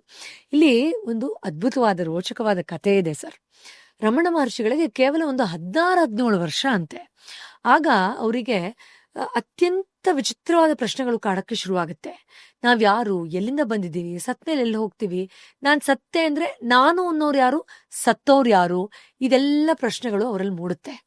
ಹೀಗೆ ಒಂದಿನ ಒಂದು ವಿಚಿತ್ರವಾದ ಅನುಭವವಾದಾಗ ಅವರಿಗೆ ಥಟ್ ಅಂತ ಹಿಂದಿನ ಜನ್ಮಗಳಿಂದ ತಾನು ಆರಾಧನೆ ಮಾಡಿದಂತಹ ಅರುಣಾಚಲೇಶ್ವರನ ದರ್ಶನ ಆಗೋಗುತ್ತೆ. ಅಯ್ಯಯ್ಯೋ, ಅದು ನನ್ನ ಕರಿತಾ ಇದೆ, ನಾನು ಹೋಗಬೇಕು ಅಂತ ಮೈಲಿಗಲ್ಗಟ್ಲೆ ನಡ್ಕೊಂಡು ಬೇರೆ ಬೇರೆ ಮಾಧ್ಯಮದ ಮೂಲಕ ಫೈನಲಿ ಯಾರು ತಡೆದ್ರೂ ನಿಲ್ದೆ ಹೋಗಿ ನಾನು ಬಂದಿದ್ದೀನಿ ಅಂತ ಕೂಗ್ತಾ ಆ ಬೆಟ್ಟದ ತಪ್ಪಲಿನಲ್ಲಿ ಕೂತು ಧ್ಯಾನ ಮಾಡಕ್ಕೆ ಶುರು ಮಾಡ್ತಾರೆ. ಒಂದು ಕಲ್ಯಾಣಿ ಬಳಿ ಹೋಗಿ ಕೂತ್ಕೊಳ್ತಾರೆ. ಅಲ್ಲಿ ಎಲ್ಲರೂ ಏನಿದು, ಎಷ್ಟು ದಿನ ಆದ್ರೂ ಈ ಹುಡುಗ ಇಲ್ಲೇ ಕೂತಿದ್ದಾನೆ, ಕಣ್ ಮೇಲ್ ಮಾಡ್ತಾ ಅಂತ ಹೇಳಿ ಕಿಡಿಗೇಡಿಗಳು ಬಂದು ಕಲ್ಲು ಹೊಡಿಯೋದು ಎಲ್ಲ ಮಾಡ್ತಿರ್ತಾರೆ, ಕೂಗಾಡೋದು ಎಲ್ಲ.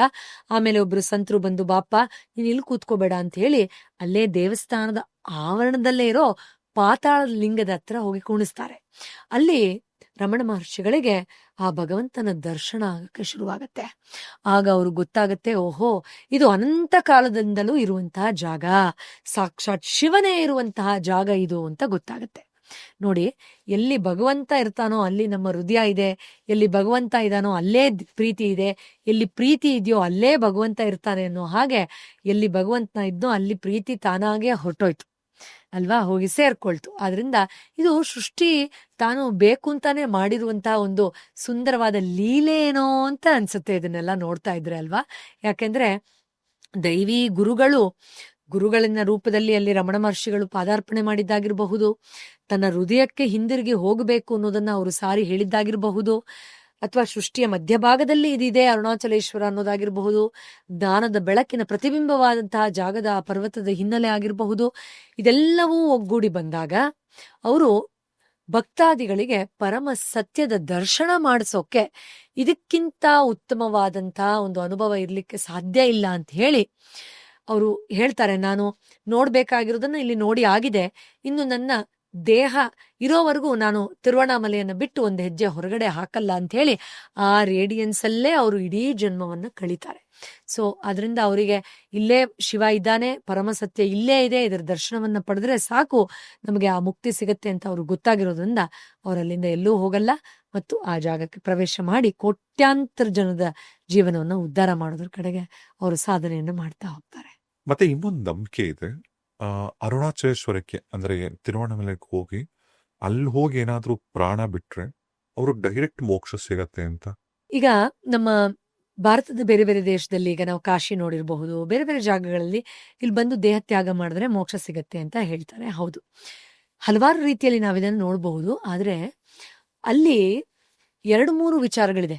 ಸ್ಕಂದ ಪುರಾಣದಲ್ಲೇ ಹೇಳ್ತಾರೆ, ಆ ಜಾಗಕ್ಕೆ ಕಾಲಿಡೋರು, ಆ ಜಾಗದಲ್ಲಿ ಜಾಗ ತಗೊಳ್ಳೋರು, ಆ ಜಾಗದಲ್ಲಿ ಪ್ರಾಣ ಬಿಡೋರು, ಆ ಜಾಗದಲ್ಲಿ ಭಿಕ್ಷಾಟನೆ ಮಾಡೋರು, ಆ ಜಾಗದಲ್ಲಿ ದೇವರ ಸೇವೆ ಮಾಡೋರು ಎಲ್ಲರಿಗೂ ಯಾವ್ದಾದ್ರೂ ಒಂದು ಜನ್ಮದಲ್ಲಿ ಆ ಬೆಳಕಿನ ದರ್ಶನ ಆಗಿರುತ್ತೆ, ಆ ಪುಣ್ಯ ಲಭ್ಯ ಆಗಿರುತ್ತೆ ಮತ್ತು ಅಲ್ಲಿ ಅವರಿಗೆ ಆ ಪಾಪ ಕರ್ಮಗಳೆಲ್ಲ ಕಳೆದು ಶಿವನೇ ಸಾಕ್ಷಾತ್ ಅಲ್ಲಿಗೆ ಕರೆಸ್ಕೊಂಡಿರ್ತಾರೆ ಅಂತ ಹೇಳ್ತಾರೆ. ಸೊ ಯಾರಿಗೆ ಇದು ಅನ್ಯಥಾ ಲಭ್ಯ ಆಗೋದಿಲ್ವೋ ಅವರಲ್ಲಿ ಮೊದಲೇ ಹೋಗಕ್ಕೆ ಆಗಲ್ಲ ಅಂತ ಹೇಳಿದ್ಮೇಲೆ ಅಲ್ಲಿ ಪ್ರಾಣ ಬಿಟ್ಟಾಗ ಶಿವನ ಸಂಕಲ್ಪದಲ್ಲೇ ಶಿವನ ಬೆಳಕಿನ ಒಳಗಡೆನೆ ಅವ್ರನ್ನ ಒಂದು ಮಾಡ್ಕೊಳ್ತಾನೆ ಅನ್ನುವಂತ ಒಂದು ಅತ್ಯಂತ ಶ್ರೇಷ್ಠವಾದ ರೀತಿಯಲ್ಲಿ ಅಲ್ಲಿ ಉಲ್ಲೇಖ ಇದೆ. ಯಾಕೆಂದ್ರೆ ಅಲ್ಲಿ ಹೋದವರು ಸಹಜವಾಗಿ ಇವತ್ತಿಗೂ ಕಲಿಯುಗದಲ್ಲಿ ಈ ಹಂತದಲ್ಲಿ ನಾವಿದ್ದೀವಿ, ಇವತ್ತಿಗೂ ಅಲ್ಲಿ ದಾನ, ಸೇವೆ, ಜ್ಞಾನ ಅಥವಾ ಜಪ, ತಪ ಎಲ್ಲದಕ್ಕೂ ಸಾಕಷ್ಟು ಅವಕಾಶಗಳಿವೆ. ಸೊ ಒಬ್ಬ ವ್ಯಕ್ತಿ ನ್ಯಾಚುರಲಿ ಎಲ್ಲ ಹೋಗಿದ ತಕ್ಷಣ ಅಲ್ಲಿ ಸಾತ್ವಿಕವಾದ ಜೀವನವನ್ನು ನಡೆಸೋಕೆ, ಸಾಧು ಸಂತರ ಜೊತೆಯಲ್ಲಿ ಇರೋಕೆ, ಒಳ್ಳೆ ವಿಚಾರಗಳನ್ನ ನೆನ್ಪು ಮಾಡ್ಕೊಳ್ಳೋಕೆ, ಪಾಪ ಕರ್ಮಗಳನ್ನ ಕಳ್ಕೊಳ್ಳೋಕೆ, ಎಲ್ಲದಕ್ಕಿಂತ ಮುಖ್ಯವಾಗಿ ಗುರು ಕೃಪೆಗೆ ಒಳಗಾಗೋಕೆ ಸಹಾಯ ಆಗತ್ತಲ್ವಾ. ಆದ್ರಿಂದ ಅಲ್ಲಿ ಹೋದಾಗ ತನ್ನೆಲ್ಲ ಪಾಪಕರ್ಮಗಳನ್ನ ಕಳೆದು ಆತ ಬೆಳಕಿನಲ್ಲಿ ಒಂದಾಗುವಂತ ಒಂದು ಪುಣ್ಯವನ್ನ ಪಡಿಬೋದಾಗಿದೆ ಅಂತ ಹೇಳೋದ್ರಿಂದ ಈ ರೀತಿ ಅಫ್ಕೋರ್ಸ್ ಅದಕ್ಕೆ ಬೇರೆ ಬೇರೆ ಹಿನ್ನೆಲೆಗಳು ಇದೆ, ಬಟ್ ಇದು ಪ್ರಮುಖವಾದ ಕಾರಣಗಳಲ್ಲಿ ಒಂದು ಸರ್. ತಿರುವಣ್ಣಾಮಲೆ ಆ ಬೆಟ್ಟ ಏನಿದೆಲ್ಲ, ಆ ಬೆಟ್ಟನ ಸಾಕ್ಷಾತ್ ಶಿವನಿಗೆ ಹೋಲಿಸ್ತಾರೆ. ಅದ್ರ ಅಂದ್ರೆ ಆ ಇತಿಹಾಸ ಏನು ಅದರ ಅಥವಾ ಏನ ಕತೆ ಏನ ಬೆಟ್ಟಕ್ಕೆ ಸಂಬಂಧಪಟ್ಟಿದ್ದು? ಎಸ್, ಖಂಡಿತ ಹೌದು. ಈಗ ನಾವು ಬೇರೆ ಎಲ್ಲೇ ಹೋದ್ರು, ಈಗ ನೀವು ಕೈಲಾಸ, ಕಾಶಿ ಎಲ್ಲಾದ್ರೂ ಹೋದ್ರೆ, ಈಗ ಶಿವ ಇಷ್ಟಪಟ್ಟು ಬಂದಂತಹ ಜಾಗ, ಪಾರ್ವತಿ ನನ್ಗೆ ಈ ತರ ಜಾಗ ಬೇಕು ಅಂತ ಕಾಶಿಯಲ್ಲಿ ಈ ತರದ್ದು ಕಟ್ಟಿಸ್ಕೊಂಡ್ರು, ಅಲ್ಲಿ ಹೋಗಿದ್ದ ಜಾಗ ಅಂತೆಲ್ಲ ಹೇಳ್ತಾರೆ. ಆದ್ರೆ ಅರುಣಾಚಲೇಶ್ವರನನ್ನ ಶಿವನೇ ಆ ರೂಪದಲ್ಲಿ ಬಂದಿದ್ದಾರೆ ಅಂತ ಹೇಳ್ತಾರೆ. ಆದ್ರಿಂದ ಇದು ಶಿವನಿರುವ ಜಾಗ ಅಲ್ಲ, ಇದು ಶಿವನೇ ಅನ್ನುವಂಥ ಒಂದು ಉಲ್ಲೇಖ ಇದೆ. ಆಮೇಲೆ ಇದ್ರ ವಿಶೇಷ ಏನು ಅಂತಂದ್ರೆ, ಅತ್ಯಂತ ಮುಖ್ಯವಾಗಿ ಇವತ್ತಿಗೂ ಕೂಡ ಅಲ್ಲಿ ಹಲವಾರು ಜನ ಸಿದ್ಧರುಗಳು, ಸಾಧು ಸಂತರು ಅಥವಾ ಸಪ್ತಋಷಿಗಳಾಗಿರಬಹುದು, ಅಸಂಖ್ಯಾತ ಜನ ಸಿದ್ಧಿಯನ್ನ ಪಡಿಬೇಕು ಅನ್ನೋರು ಇವತ್ತಿಗೂ ಕೂಡ ಜೀವಂತವಾಗಿ ಅಲ್ಲಲ್ಲೇ ಗುಪ್ತವಾಗಿ ಗುಹೆಗಳಲ್ಲಿ ಅಥವಾ ಆ ಬೆಟ್ಟದ ಕಾಡುಗಳ ಮಧ್ಯದಲ್ಲಿ ಇವತ್ತಿಗೂ ಧ್ಯಾನ ಮಾಡ್ತಾ, ತಪಸ್ಸು ಮಾಡ್ತಾ, ತಮ್ಮ ಸಾಧನೆಯನ್ನ ಮಾಡ್ತಾ ಇದ್ದಾರೆ ಎನ್ನುವಂತಹ ಒಂದು ಪ್ರತೀತಿ ಇದೆ. ಇನ್ಫ್ಯಾಕ್ಟ್ ನನ್ನ ಅನುಭವದಲ್ಲೂ ನಾನು ಇಷ್ಟು ವರ್ಷಗಳು ಹೋದಾಗ 2-3 ಬಾರಿ ತುಂಬಾ ವಿಚಿತ್ರವಾದ ಭಂಗಿಯಲ್ಲಿ ಮತ್ತು ಒಂದು ಅಮೋಘವಾದ ತೇಜಸ್ಸನ್ನ ಹೊರಸೂಸುವ ಆ ಸಂತರ ದರ್ಶನವನ್ನ ಖಂಡಿತ ನಾನು ಮಾಡಿದ್ದೀನಿ. ಅಂದ್ರೆ ಒಂದೇ ಒಂದು ಕೈ ಬೆರಳಲ್ಲಿ, ಒಂದಂತೂ ನಾನು ನೋಡಿದ್ದು ಕೆಲವು ವರ್ಷದ ಹಿಂದೆ, 2 ಕೈ ಬೆರಳುಗಳಲ್ಲಿ ತನ್ನ ದೇಹ ಪೂರ್ತಿ ಮೇಲೆದ್ದಿತ್ತು, ನಾನು ಕಣ್ಣಾರೆ ನೋಡಿದ್ದದು. ಅವ್ರನ್ನ ಹೋಗಿ ಅವ್ರು ಕಣ್ಮುಚ್ಚಿ ಮೇಲ್ ತೇಲೋ ತರ ಇದ್ರು, ಆಳವಾದ ಧ್ಯಾನದಲ್ಲಿದ್ರು. ಅವ್ರನ್ನ ಸ್ಪಷ್ಟವಾಗಿ ಹತ್ತಿರದಿಂದ ನೋಡಿ ಅದು ಹೇಗೆ ಸಾಧ್ಯ, 2 ಬೆರಳಲ್ಲಿ ಇಡೀ ದೇಹದ ಭಾರವನ್ನ ತಗೊಂಡು ಮೇಲೆದ್ದು ಇದು ಪದ್ಮಾಸನದಲ್ಲಿ ಕೂತಿದ್ದಾರೆ ಧ್ಯಾನ ಮಾಡೋದನ್ನ ತುಂಬಾ ಹತ್ತಿರದಿಂದ ನೋಡಿ, ಅಫ್ಕೋರ್ಸ್ ಅವ್ರಿಗೆ ಡಿಸ್ಟರ್ಬ್ ಮಾಡೋಷ್ಟು ಧೈರ್ಯ ನಮಗ್ ಬರಲ್ಲ ಆ ಥರದವ್ರು ನೋಡಿದಾಗ. ಅಲ್ಲೇ ಅವ್ರಿಗೆ ಕೈ ಮುಗಿದು ಬಂದಿದ್ದಿದೆ. ಈವನ್ ರೀಸೆಂಟ್ಲಿ ಹೋದಾಗ್ಲೂ ಕೂಡ ಬೇರೆ ಬೇರೆ ರೀತಿಯಲ್ಲಿ ವಿಚಿತ್ರವಾದ ಭಂಗಿಯಲ್ಲಿ ಎಷ್ಟೋ ಸಮಯ ಹಾಗೆ ನಿಂತು ಧ್ಯಾನ ಮಾಡ್ತಾ ಇರೋದನ್ನ ನಾವು ನೋಡಿದೀವಿ. ಅದರಿಂದ ಇಲ್ಲಿರೋ ವಿಶೇಷತೆ ಏನು ಅಂದ್ರೆ, ಶಿವನ ದರ್ಶನ ಪಡೆಯೋಕೆ ಬೇರೆ ಬೇರೆ ಲೋಕದ ಶಕ್ತಿಗಳು ಅಲ್ಲಿ ಬರೋದ್ರಿಂದ ಇದು ಅತ್ಯಂತ ವಿಶೇಷವಾದದ್ದು. ಮತ್ತೆ ಪ್ರತಿ ವರ್ಷ ಕಾರ್ತಿಕ ಮಾಸದಲ್ಲಿ ಕಾರ್ತಿಕ ದೀಪೋತ್ಸವ ಏನ್ ನಡೆಯುತ್ತಲ್ಲ, ಅಂತ ಟೈಮಲ್ಲಿ ಸಿಕ್ಕಾಪಟ್ಟೆ ಮಿರಾಕಲ್ಸ್ ಆಗತ್ತೆ ಅಂತ ಹೇಳ್ತಾರೆ. ಹೌದು ಸರ್. ಈಗ ಕಾರ್ತಿಕ ದೀಪ ಅಂತಿದೆಯಲ್ಲ, ಅದೊಂಥರ ದೀಪಾವಳಿ ತರ ಸೆಲೆಬ್ರೇಟ್ ಮಾಡ್ತಾರೆ. ನಾನು 1 ವರ್ಷ ಹೋಗಿದ್ದೆ. ಕೋಟ್ಯಾಂತರ ಜನ ಅಂತ ಹೇಳಿದ್ರು ತಪ್ಪಿಲ್ಲ ಅನ್ಸುತ್ತೆ. ಕಾಲಿಡಕ್ ಜಾಗ ಇಲ್ಲ, ಅಷ್ಟು ಜನ. ಅದೃಷ್ಟವಶಾತ್ ಅಲ್ಲಿ ಹೋಗಿ ಮೇಲೆ ದೀಪ ಹಚ್ಚುವ ಹತ್ರ ಎಲ್ಲ ಮಾರನೇ ದಿನ ಹೋಗಿ, ಅಂದ್ರೆ ಅಲ್ಲಿ ಹೋಗ್ಬೇಕಾದ್ರೆ ಟೆಂಪಲ್ ಅವ್ರು ಮಾತ್ರ ಹೋಗಕ್ಕೆ ಪರ್ಮಿಷನ್ ಇರುತ್ತೆ. ಆಮೇಲೆ ಪಬ್ಲಿಕ್ ಕೆಲವು ದಿನ ಅದು ಉರಿಯೋವರೆಗೂ ಬಿಡ್ತಾರೆ. ಅಲ್ಲಿ ಹೋಗಕ್ಕೆಲ್ಲ ಅವಕಾಶ ಸಿಕ್ಕಿತ್ತು. ಕಣ್ಣಾರೆ ನೋಡಿದ್ದಂತ ಅನುಭವ, ಅಲ್ಲಿ ಆ ಸಂಭ್ರಮ ಅದನ್ನೆಲ್ಲ ನೋಡಿದಾಗ, ಅದರ ಹಿನ್ನೆಲೆಯನ್ನ ತಿಳ್ಕೊಂಡಾಗ, ಯಾವ ದಿನ ಆ ಜ್ಯೋತಿ ರೂಪದಲ್ಲಿ ಭಗವಂತ ಬ್ರಹ್ಮ ಮತ್ತು ವಿಷ್ಣುವಿಗೆ ಪ್ರಕಟವಾದ್ರೋ ಆ ದಿನ ನೆನಪಿರ್ಲಿ ಅಷ್ಟೇ ಅಲ್ಲ, ಆ ಬೆಳಕಿನ ಆ ಅರಿವು ನಮ್ಗೆಲ್ಲ ಬಂದಾಗ, ದರ್ಶನ ಪಡೆದಾಗ, ನಾವೆಲ್ಲರೂ ನಮ್ಮ ನಮ್ಮ ಮೂಲವನ್ನ ಅರ್ಥ ಮಾಡ್ಕೊಳ್ಳೋಕೆ, ಆ ಪರಮೇಶ್ವರನ ಪರಮ ಸತ್ಯವನ್ನ ನಮ್ಮ ಒಳಗಡೆ ಪ್ರಕಟ ಮಾಡ್ಕೊಳ್ಳೋಕೆ ಒಂದು ಅವಕಾಶ ಸಿಗ್ಲಿ ಅಂತ ಹೇಳಿ ಜ್ಯೋತಿ ರೂಪದಲ್ಲಿ ಭಗವಂತ ದರ್ಶನ ಕೊಟ್ಟಂತಹ ದಿನದ ಆ ನಕ್ಷತ್ರದಂದು ಆ ಅರುಣಾಚಲೇಶ್ವರನ ಬೆಟ್ಟದ ತುದಿಯಲ್ಲಿ ದೇವಸ್ಥಾನದಿಂದ ಒಂದು ದೊಡ್ಡ ಬ್ಯಾರಲ್ ಗಟ್ಲೆ ಅವರು ಅದಕ್ಕೆ ತುಪ್ಪನೆಲ್ಲ ತಗೊಂಡು ಹೋಗ್ತಾರೆ. ಎಷ್ಟೋ ದಿನ ಆ ಕಂಟೈನರ್ ಏನು ದೀಪ ಹಚ್ತಾರೆ ಅದಕ್ಕೆ ಪೂಜೆ ಮಾಡ್ತಾರೆ. ಶಿವ ಮತ್ತು ಶಕ್ತಿಯನ್ನ ಅಲ್ಲಿ ಆಹ್ವಾನ ಮಾಡ್ತಾರೆ. ಅರ್ಧನಾರೀಶ್ವರನನ್ನ ಅಲ್ಲಿ ತಗೊಂಡೋಗಿ ಆ ಜ್ಯೋತಿಯನ್ನ ಹತ್ತಿಸ್ತಾರೆ. ಸೊ ಇದು ಕಾರ್ತಿಕ ದೀಪವನ್ನ ದೀಪ ದರ್ಶನ ಮಾತ್ರದಿಂದ, ಎಷ್ಟೋ ಸತಿ ನಾವು ಹೇಳ್ತೀವಲ್ಲ, ಸ್ಪರ್ಶ ಕಾಶಿಗೆ ಹೋದ್ರೆ ಸ್ಪರ್ಶ ಅದು ಶ್ರೇಷ್ಠ ಅಲ್ವಾ, ಆತರ ದರ್ಶನ ಮಾತ್ರದಿಂದ ಆ ಜ್ಯೋತಿಯನ್ನ ನೋಡಿದ ತಕ್ಷಣ ಎಷ್ಟೋ ಜನ್ಮದಿಂದ ನಾವು ಅಜ್ಞಾನದಲ್ಲಿ ಏನು ಒದ್ದಾಡ್ಕೊಂಡು ಹಿಂಸೆಯಲ್ಲಿ ಬಂದಿದೀವಿ, ಅದೆಲ್ಲವನ್ನು ಕಳ್ಕೊಂಡ್ಬಿಡ್ತೀವಿ. ಮತ್ತು ನಮಗೆ ತುಂಬಾ ಸುಲಭವಾಗಿ ಮತ್ತೆ ನಾವು ಬೆಳಕಿನ ಕಡೆಗೆ, ಆ ಒಂದು ಜೀವನ್ ಮುಕ್ತಿಯ ಕಡೆಗೆ ಹೋಗ್ಬೇಕಾಗಿರುವಂತಹ ದಾರಿಯನ್ನ ನಾವು ನೆನಪು ಮಾಡ್ಕೊಳ್ತೀವಿ ಅಂತ ಹೇಳ್ತಾರೆ. ಅದರಿಂದ ಅದರ ದರ್ಶನನೇ ತುಂಬಾನೇ ಪುಣ್ಯಕರವಾದಂಥದ್ದು. ಅವತ್ತಿನ ದಿನ ಎಲ್ಲರೂ ಅಲ್ಲಿ ಆ ಪ್ರಾಂತ್ಯದಲ್ಲಿರೋರು ಎಲ್ಲರೂ ದೀಪಾವಳಿ ಜೋರಾಗಿ ಮಾಡ್ತಾರೋ ಇಲ್ವೋ, ಪಟಾಕಿ ಹೊಡಿತಾರೆ, ಸ್ವೀಟ್ಸ್ ಹಂಚ್ತಾರೆ, ಕೂಗಾಡ್ತಾರೆ, ಅರುಣಾಚಲ ಅರುಣಾಚಲ ಅರುಣಾಚಲ ಅಂತ ಕೂಗಿ ಸಂಭ್ರಮಿಸ್ತಾರೆ. ಇಡೀ ಊರೇ ಅರುಣಾಚಲ ಅರುಣಾಚಲ ಅಂತ ಹೇಳ್ತಿದ್ಯೇನೋ ಅನ್ನೋ ಆ ಶಬ್ದದ ಅಲೆಯೇ ಎದ್ದೇಳುತ್ತೆ. ಬೇರೆ ಲೋಕಕ್ಕೆ ಬಂದ್ಬಿಟ್ಟಿದೀವೇನೋ ಈ ಜ್ಯೋತಿಯನ್ನ ನೋಡ್ತಾ ಅಂತ ಅನ್ಸುತ್ತೆ. ವೈಯಕ್ತಿಕವಾಗಿ ನಾನು ಅದನ್ನ ಪ್ರತಿ ಬಾರಿ ನಾವು ಇದನ್ನ ಟಿವಿಲಿ ಮೊಬೈಲಲ್ಲಿ ನೋಡ್ತೀವಿ, ಬಟ್ ಲೈವ್ ಆಗಿ ನಾನು ನೋಡಿದಾಗ, ಆ ಬೆಳಕನ್ನು ನೋಡಿದಾಗ ಸ್ಪಷ್ಟವಾಗಿ ನಮ್ಮ ಹೃದಯದಲ್ಲಿರುವ ಜ್ಯೋತಿಯ ಅನುಭವ ಖಚಿತವಾಗಿ ಭಾಸ ಆಗುತ್ತೆ. ಈ ನಮ್ದಿಡೀ ಅಸ್ತಿತ್ವದನ್ನ ನಾವು ನೋಡಿದ್ರೆ ಆಧ್ಯಾತ್ಮಿಕವಾಗಿ ನಾವು ಒಂದು ಉಲ್ಲೇಖ ಇದೆ ಅಲ್ವಾ, ಒಂದು ಸಣ್ಣದು ಬೆಳಕಿನ ಜ್ಯೋತಿಯ ರೂಪದಲ್ಲಿ ಇದಿರುತ್ತೆ ಅಂತ. ಆ ಒಂದು ಸೀಟ್ ಆಫ್ ದ ಸೋಲ್ ಅಂತ ಕರಿತೀವಿ. ಆ ಒಂದು ಬೆಳಕಿನ ಅನುಭವವನ್ನ ನಾವು ಆ ಜ್ಯೋತಿಯನ್ನು ನೋಡೋದ್ರ ಮೂಲಕ ಖಂಡಿತ ಅನುಭವಿಸಬಹುದಾಗಿದೆ. ಅದಕ್ಕೋಸ್ಕರನೇ ಹುಚ್ಚೆದ್ದು ಜನ ಅಷ್ಟು ಪ್ರಮಾಣದಲ್ಲಿ ಆ ಭಗವಂತನನ್ನ ದರ್ಶನ ಮಾಡ್ತಾರೆ. ಮತ್ತೆ ಶಿವ ಅಲ್ಲಿ ಆಶೀರ್ವಾದ ಮಾಡ್ತಾರಂತೆ. ನಾನು ಪ್ರತಿ ಕಾರ್ತಿಕ ಹುಣ್ಣಿಮೆಯ ದಿನ ಈ ಒಂದು ಕಾರ್ತಿಕ ದೀಪವನ್ನು ಹೊತ್ತಿಸಿದಾಗ ನಾನೇ ಸಾಕ್ಷಾತ್ ಅಗ್ನಿಯ ಮೂಲಕ ಭಕ್ತರಿಗೆ ದರ್ಶನವನ್ನ ನೀಡ್ತೀನಿ ಅಂತ. ಈಗ ಬೆಟ್ಟ ಏನಿದೆ ಅಲ್ಲ, ಅದು ಶಿವನ ಒಂದು ಅಂದ್ರೆ ಜ್ಯೋತಿರ್ಲಿಂಗ ಅಂತ ಅಂತಾರೆ. ಅಲ್ಲಿ ಆಕ್ಚುಲಿ ಮ್ಯಾನಿಫೆಸ್ಟೇಷನ್ ತುಂಬಾ ಚೆನ್ನಾಗಿ ವರ್ಕ್ ಆಗತ್ತೆ ಅಂತ ಕೂಡ ಅಂತಾರೆ.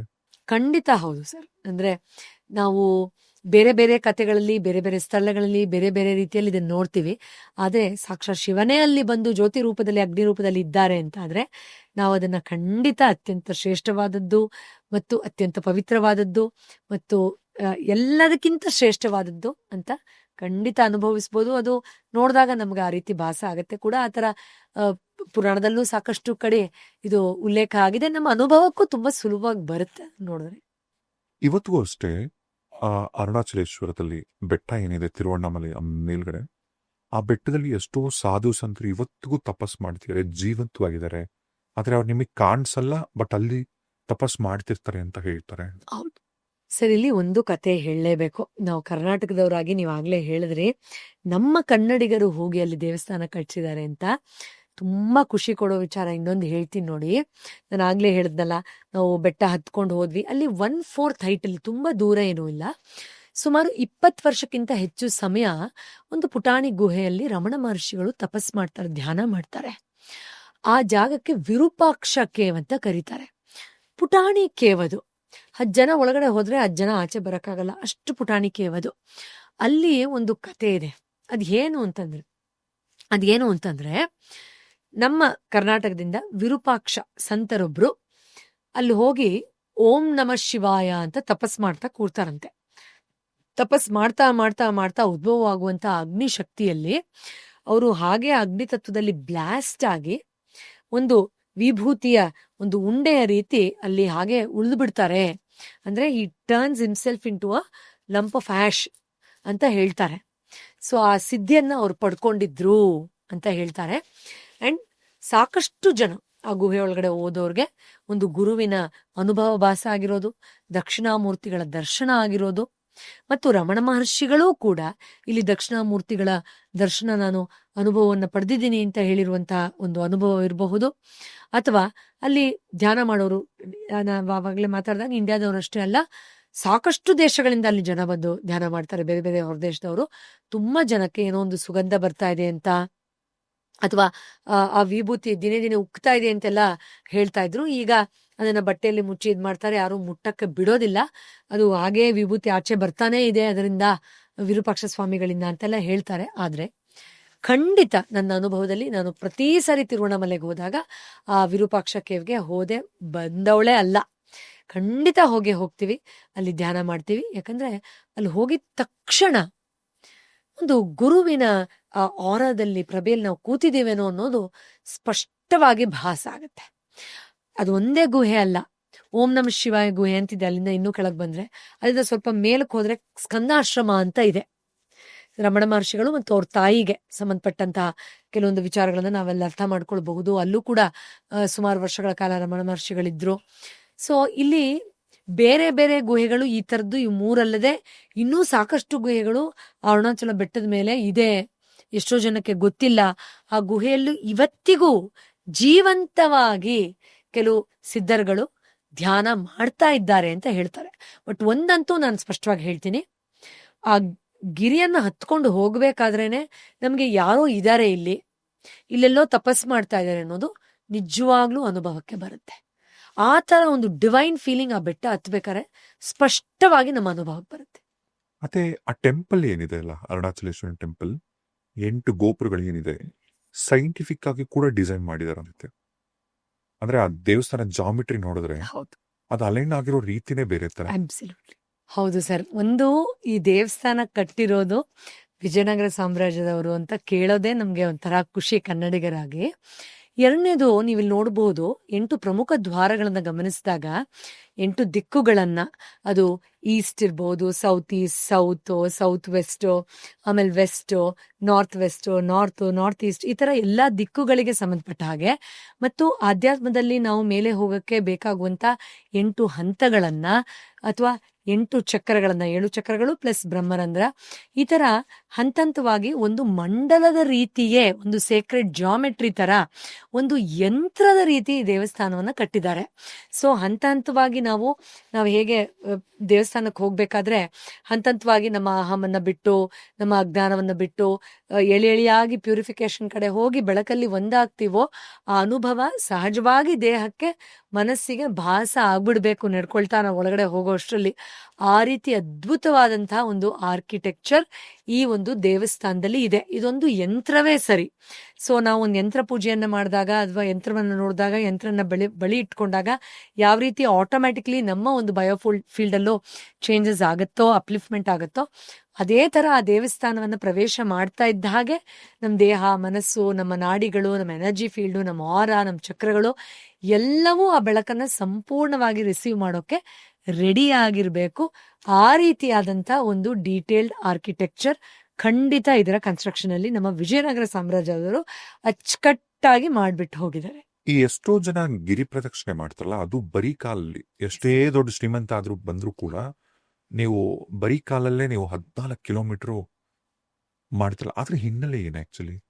ಅಂದ್ರೆ ಸೈಂಟಿಫಿಕ್ ಕೂಡ ಎಸ್, ಬರಿಗಾಲಿನಲ್ಲಿ ಗಿರಿವಲಂ ಮಾಡುವಂಥದ್ದು.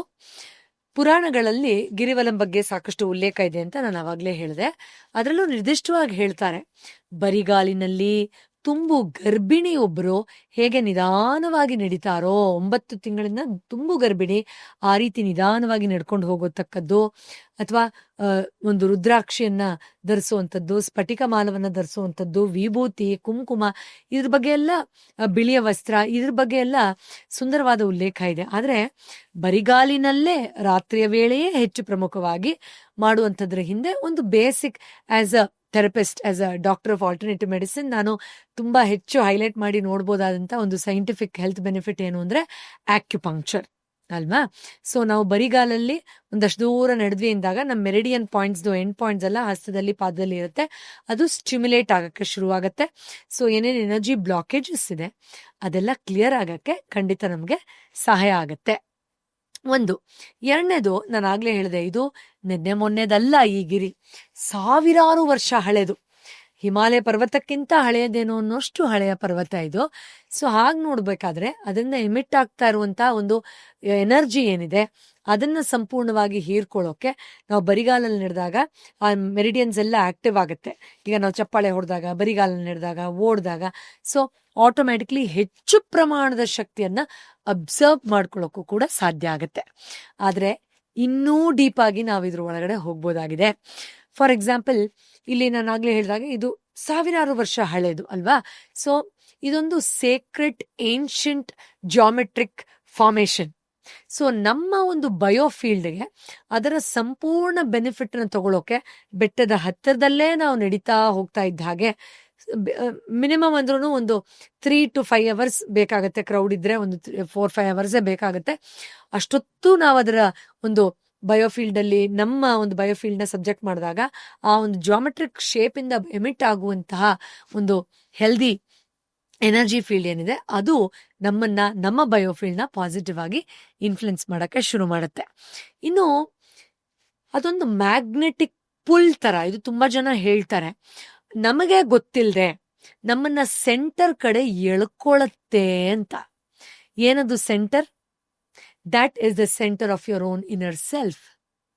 ಸೊ ನಮಗೆ ಗೊತ್ತಿಲ್ಲದೆ ನಮ್ಮ ಮನಸ್ಸನ್ನ ನಮ್ಮ ಪರಮ ಸತ್ಯದ ಒಳಗೆ ನಮ್ಮನ್ನ ಎಳ್ಕೊಳತ್ತೆ, ಇನ್ನರ್ ವರ್ಲ್ಡ್ ಒಳಗಡೆ ನಮ್ಮನ್ನ ಎಳೆಯುತ್ತೆ. ಈ ಸಾಧನೆ ಮಾಡಕ್ಕೆ ನಾವು ಅದರ್ವೈಸ್ ಎಷ್ಟು ಕಷ್ಟ ಪಡ್ಬೇಕು ಅಲ್ವಾ? ನಮ್ಮ ಅಜ್ಞಾನದಲ್ಲಿ, ನಮ್ಮ ಭಯದಲ್ಲಿ, ನಮ್ಮ ಆಬ್ಲಿಗೇಷನ್ಸು, ಲೈಫ್ದು ರೇಸಲ್ಲಿ ಆಲ್ಮೋಸ್ಟ್ ನಾವು ಅದಕ್ಕೆ ಗಮನನೇ ಕೊಡಲ್ಲ. ಆದ್ರೆ ಸಹಜವಾಗಿ ನಮ್ಗೆ ಗೊತ್ತಿಲ್ಲದೆ ಒಂದು ಸಟಲ್ ಲೆವೆಲ್ ಅಲ್ಲಿ ಅದು ನಮ್ಮನ್ನ it gives an invert pull towards our own inner world ಅಂತ ಹೇಳ್ತೀವಿ. ಇನ್ನು ರಾತ್ರಿಯೇ ಏಕೆ ಅನ್ನೋದು 2 ಪ್ರಮುಖ ವಿಚಾರಗಳನ್ನ ನಾನು ಹೇಳಬಹುದು. ಒಂದು, ರಾತ್ರಿಯ ವೇಳೆ ಸಾಧು ಸಂತರ ಸಂಚಾರ ತುಂಬಾ ಜಾಸ್ತಿ ಇರುತ್ತಂತೆ. ನಾನು ಆಗ್ಲೇ ಹೇಳ್ದಲ್ಲ, ಸಿದ್ಧರುಗಳೆಲ್ಲ ಬೇರೆ ಬೇರೆ ಸಾಧು ಸಂತರೆಲ್ಲ ಶಿವನ ದರ್ಶನ ಪಡೆಯೋಕೆ ಪ್ರತಿನಿತ್ಯ ಬರ್ತಾರಂತೆ ಅಲ್ಲಿ. ಸೊ ಬರ್ಬೇಕಾದ್ರೆ ನಾವು ಅಲ್ಲಿ ಗಿರಿವನ ಮಾಡ್ಬೇಕಾದ್ರೆ ಅವ್ರು ಬಂದು ನಮಗೆ ಆಶೀರ್ವಾದ ಮಾಡುವಂಥದ್ದು, ವರಗಳನ್ನ ಕೊಡುವಂಥದ್ದು, ತಥಾಸ್ತು ಅಂತ ಹೇಳುವಂಥದ್ದು ಇದನ್ನ ಮಾಡ್ತಾರೆ ಅನ್ನೋದು ಒಂದು ಕಡೆ. ಆದ್ರೆ ಎರಡನೇದು, ರಾತ್ರಿ ಹೊತ್ತು ಸಹಜವಾಗಿ ನಮ್ಮ ಮನಸ್ಸು ಪ್ರಶಾಂತವಾಗಿರೋಕೆ ಸಹಾಯ ಆಗುತ್ತೆ. ಇಡ ಮತ್ತು ಪಿಂಗಳದ ಆಟವನ್ನ ನಾವು ನೋಡಿದೀವಿ, ಸೂರ್ಯ ಮತ್ತು ಚಂದ್ರನ ನಾಡಿ. ಸೊ ಯಾವಾಗ ನಾವು ರಾತ್ರಿ ಹೊತ್ತು ಆ ಒಂದು ಮನಸ್ಸು ಆ ಕಾಮ್ನೆಸ್ಗೆ ಹೋಗುತ್ತೋ, ನಿಶಬ್ದತೆ ಆವರಿಸುತ್ತೋ, ಡಿಸ್ಟ್ರಾಕ್ಷನ್ಸ್ ಕಮ್ಮಿ ಆಗುತ್ತೋ, ಸಹಜವಾಗಿ ಧ್ಯಾನ ಸ್ಥಿತಿಗೆ ಹೋಗೋಕೆ ಸುಲಭ ಆಗತ್ತೋ, ಆಗ ನಮ್ಮ ಸಟಲ್ ಸೆನ್ಸಸ್ ಸೂಕ್ಷ್ಮಾತಿ ಸೂಕ್ಷ್ಮ ವಿಷಯಗಳನ್ನ, ಸೂಚನೆಯನ್ನ, ಮಾಹಿತಿಯನ್ನ ರಿಸೀವ್ ಮಾಡೋಕೆ ನಮಗೆ ಸಹಾಯ ಆಗತ್ತೆ. ಆದ್ರಿಂದ ಇದು ರಾತ್ರಿಯ ವೇಳೆ ಹೆಚ್ಚು ಸೂಕ್ತ ಅಂತ ಹೇಳ್ತಾರೆ. ಮತ್ತು ಈ ಗಿರಿವಲ ಮಾಡಿದಾಗ ಇಷ್ಟು ಸೈಂಟಿಫಿಕ್ ಆಗಿ ಇದರ ಲಾಭವನ್ನ ನಾವು ಖಂಡಿತ ಪಡಿಬಹುದಾಗಿದೆ. ಈಗ ಮೊದಲನೇ ಸಾರಿ ಯಾರಾದ್ರೂ ತಿರುವಣ್ಣಾಮಲೆಗೆ ಹೋಗ್ತಿದ್ರೆ ಅಥವಾ ಗಿರಿ ಪ್ರದಕ್ಷಿಣೆ ಮಾಡಬೇಕು ಅಂತ ಅನ್ಕೊಂಡಿದ್ರೆ ಅವ್ರು ಏನೇನೆಲ್ಲ ತಲೆಲಿ ಇಟ್ಕೊಬೇಕು ಅಥವಾ ಏನ್ ಎಕ್ಸ್ಪೆಕ್ಟೇಷನ್ಸ್ ಇಟ್ಕೊಂಡು ಹೋಗ್ಬೇಕು? ಮೊದಲನೇ ಬಾರಿ ಹೋಗೋರ್ಗಂತೂ ಆಹಾ, ಎಲ್ಲಿ ಹೋಗೋದು ಎಲ್ಲಿ ಬಿಡೋದು ಅಂತ ಅನ್ಸೋಷ್ಟಿದೆ. ಅದರಿಂದ ಒಂದಿನ ಮಾತ್ರ ಹೋಗಕ್ ಹೋಗ್ಬೇಡಿ, ಒಂದ್ ರಾತ್ರಿ ಅಲ್ಲೇ ಉಳ್ಕೊಳ್ಳೋ ತರ ನೋಡಿ. ಫಸ್ಟ್ ಟೈಮರ್ಸ್ಗೆ ನಾವ್ ಯೂಶಲಿ ಹೇಗ್ ಮಾಡ್ತೀವಿ ಅಂದ್ರೆ, ನೋಡಿ, ಯಾವುದೇ ಒಳ್ಳೆ ಕಾರ್ಯ ಅಂದ್ರೆ ನಾವು ಗುರುಗಳ ಆಶೀರ್ವಾದ ತಗೊಳ್ತೀವಿ ಅಲ್ವಾ. ಸೊ ಅದರಿಂದ ನೀವು ಆರಾಮಾಗಿ ನೀವು ತಿರುವಣ್ಣಾಮಲೆಗೆ ಹೋದಾಗ ನಿಧಾನವಾಗಿ ರಮಣಾಶ್ರಮಕ್ಕೆ ಹೋಗಿ ಅಲ್ಲಿ ಪಾರಾಯಣ ನಡೆಯುತ್ತೆ. ರಮಣಾಶ್ರಮದ ಒಳಗಡೆ ಹೋಗಿದ ತಕ್ಷಣನೇ ನಿಮಗೆ ಬೇರೆ ಲೋಕಕ್ಕೆ ಹೋದಾಗ ಭಾಸ ಆಗುತ್ತೆ. ನೀವು ಎಷ್ಟೇ ಸ್ಟ್ರೆಸ್ಸು, ಟೆನ್ಷನ್ನು, ರೇಸಿಂಗ್ ಮೈಂಡು, ಏನೇನೋ ಚಡಪಡಿಕೆಯಲ್ಲಿ ಇದ್ರೂ ಅದ್ರ ಒಳಗಡೆ ಹೋದ ತಕ್ಷಣ ಕಂಪ್ಲೀಟ್ ನಿಮ್ಮ ಸೆನ್ಸಸ್ ಒಂಥರ ಕಾಮ್ ಡೌನ್ ಆಗೋಗತ್ತೆ. ಅಷ್ಟು ಅದ್ಭುತವಾದ ಶಕ್ತಿ ಅಲ್ಲಿದೆ. ಅಲ್ಲಿ ಹೋಗಿ, ಅಲ್ಲಿಂದ ರಮಣಾಶ್ರಮದಿಂದ ದಾರಿ ಇದೆ ಮೇಲೆ ಬೆಟ್ಟ ಹತ್ತಕ್ಕೆ, ಅಲ್ಲಿಗೆ ಹೋಗಿ ಅಲ್ಲಿಂದ ಸ್ಕಂದಾಶ್ರಮದಲ್ಲಿ ಸ್ವಲ್ಪ ಹೊತ್ತು ಕೂತ್ಕೊಂಡು ಧ್ಯಾನ ಮಾಡಿ, ಸ್ವಲ್ಪ ಕೆಳಗಡೆ ಇಳಿದು ಬನ್ನಿ, ವಿರೂಪಾಕ್ಷ ಕೇವಿದೆ ಅಲ್ಲಿ ಕೂತ್ಕೊಂಡು ಧ್ಯಾನ ಮಾಡಿ, ಇನ್ನೊಂಚೂರು ಕೆಳಗಡೆ ಇಳಿರಿ, ಓಂ ನಮಃ ಶಿವಾಯ ಕೇವಿದೆ ಅಲ್ಲೂ ಕೂತ್ಕೊಂಡು ಧ್ಯಾನ ಮಾಡಿ, ಅಲ್ಲಿಂದ ಕೆಳಗಿಳಿದು ನೀವು ಬರಬಹುದು. ಇನ್ನು ಅದೆಲ್ಲ ಆದ್ಮೇಲೆ ನಿಮಗೆ ಸಮಯ ಇದ್ರೆ ದೇವಸ್ಥಾನಕ್ಕೆ ಹೋಗಿ, ಅರುಣಾಚಲೇಶ್ವರ ದೇವಸ್ಥಾನಕ್ಕೆ. ಸೊ ಬೆಟ್ಟ ಇದೆ, ಬೆಟ್ಟದ ತಪ್ಪಲಿನಲ್ಲಿ ದೇವಸ್ಥಾನ ಇದೆ. ಸುಮಾರು ಫ್ಯೂ ಕಿಲೋಮೀಟರ್ಸ್ ಡಿಫ್ರೆನ್ಸ್ ಅಲ್ಲಿ ನಿಮಗೆ ರಮಣಾಶ್ರಮ ಈ ಕಡೆ ಸಿಕ್ಕಿದ್ರೆ ಆ ಕಡೆ ದೇವಸ್ಥಾನ ಸಿಗತ್ತೆ.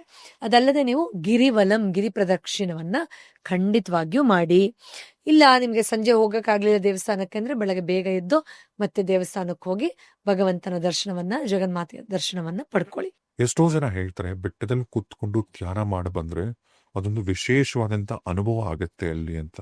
ಅಂತದ್ದೇನಂದ್ರೆ ನಿಮ್ಮ ಎಕ್ಸ್ಪೀರಿಯನ್ಸ್ ಅಲ್ಲಿ ಏನಾದ್ರು?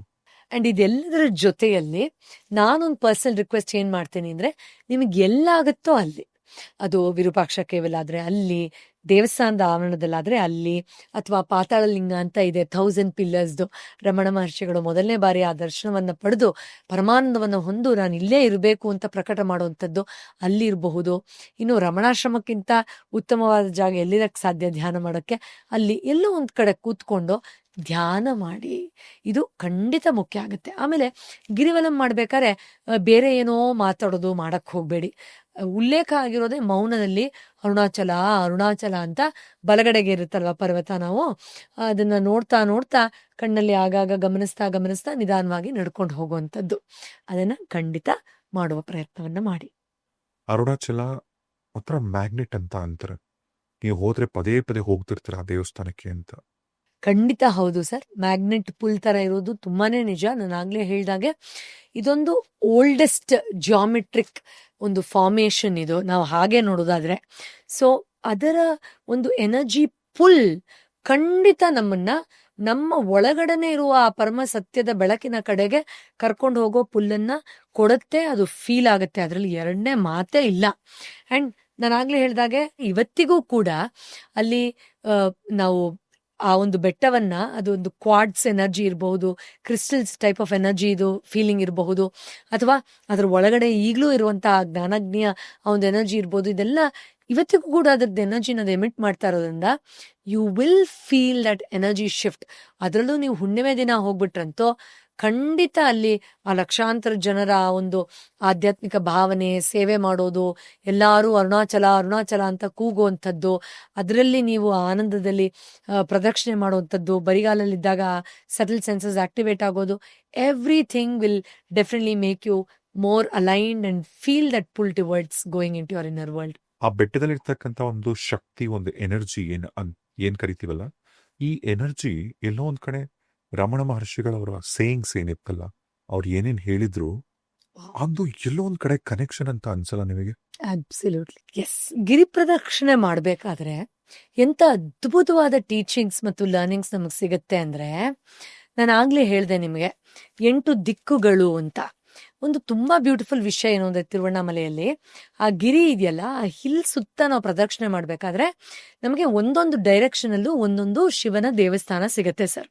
ಗಿರಿವಲಂ ಮಾಡ್ಬೇಕಾದ್ರೆ, ಹೌದು, ಆ ಪ್ರದಕ್ಷಿಣೆ ಮಾಡ್ಬೇಕಾದ್ರೆ ನಮ್ಗೆ ಸಿಗತ್ತೆ. ಅಲ್ಲಿ ಬೋರ್ಡ್ಗಳು ಹಾಕಿದ್ದಾರೆ, ನೀಟಾಗಿ ಗೊತ್ತಾಗತ್ತೆ. ಇವಾಗಂತೂ ತುಂಬಾ ಅನುಕೂಲ ಮಾಡ್ಕೊಟ್ಟಿದ್ದಾರೆ.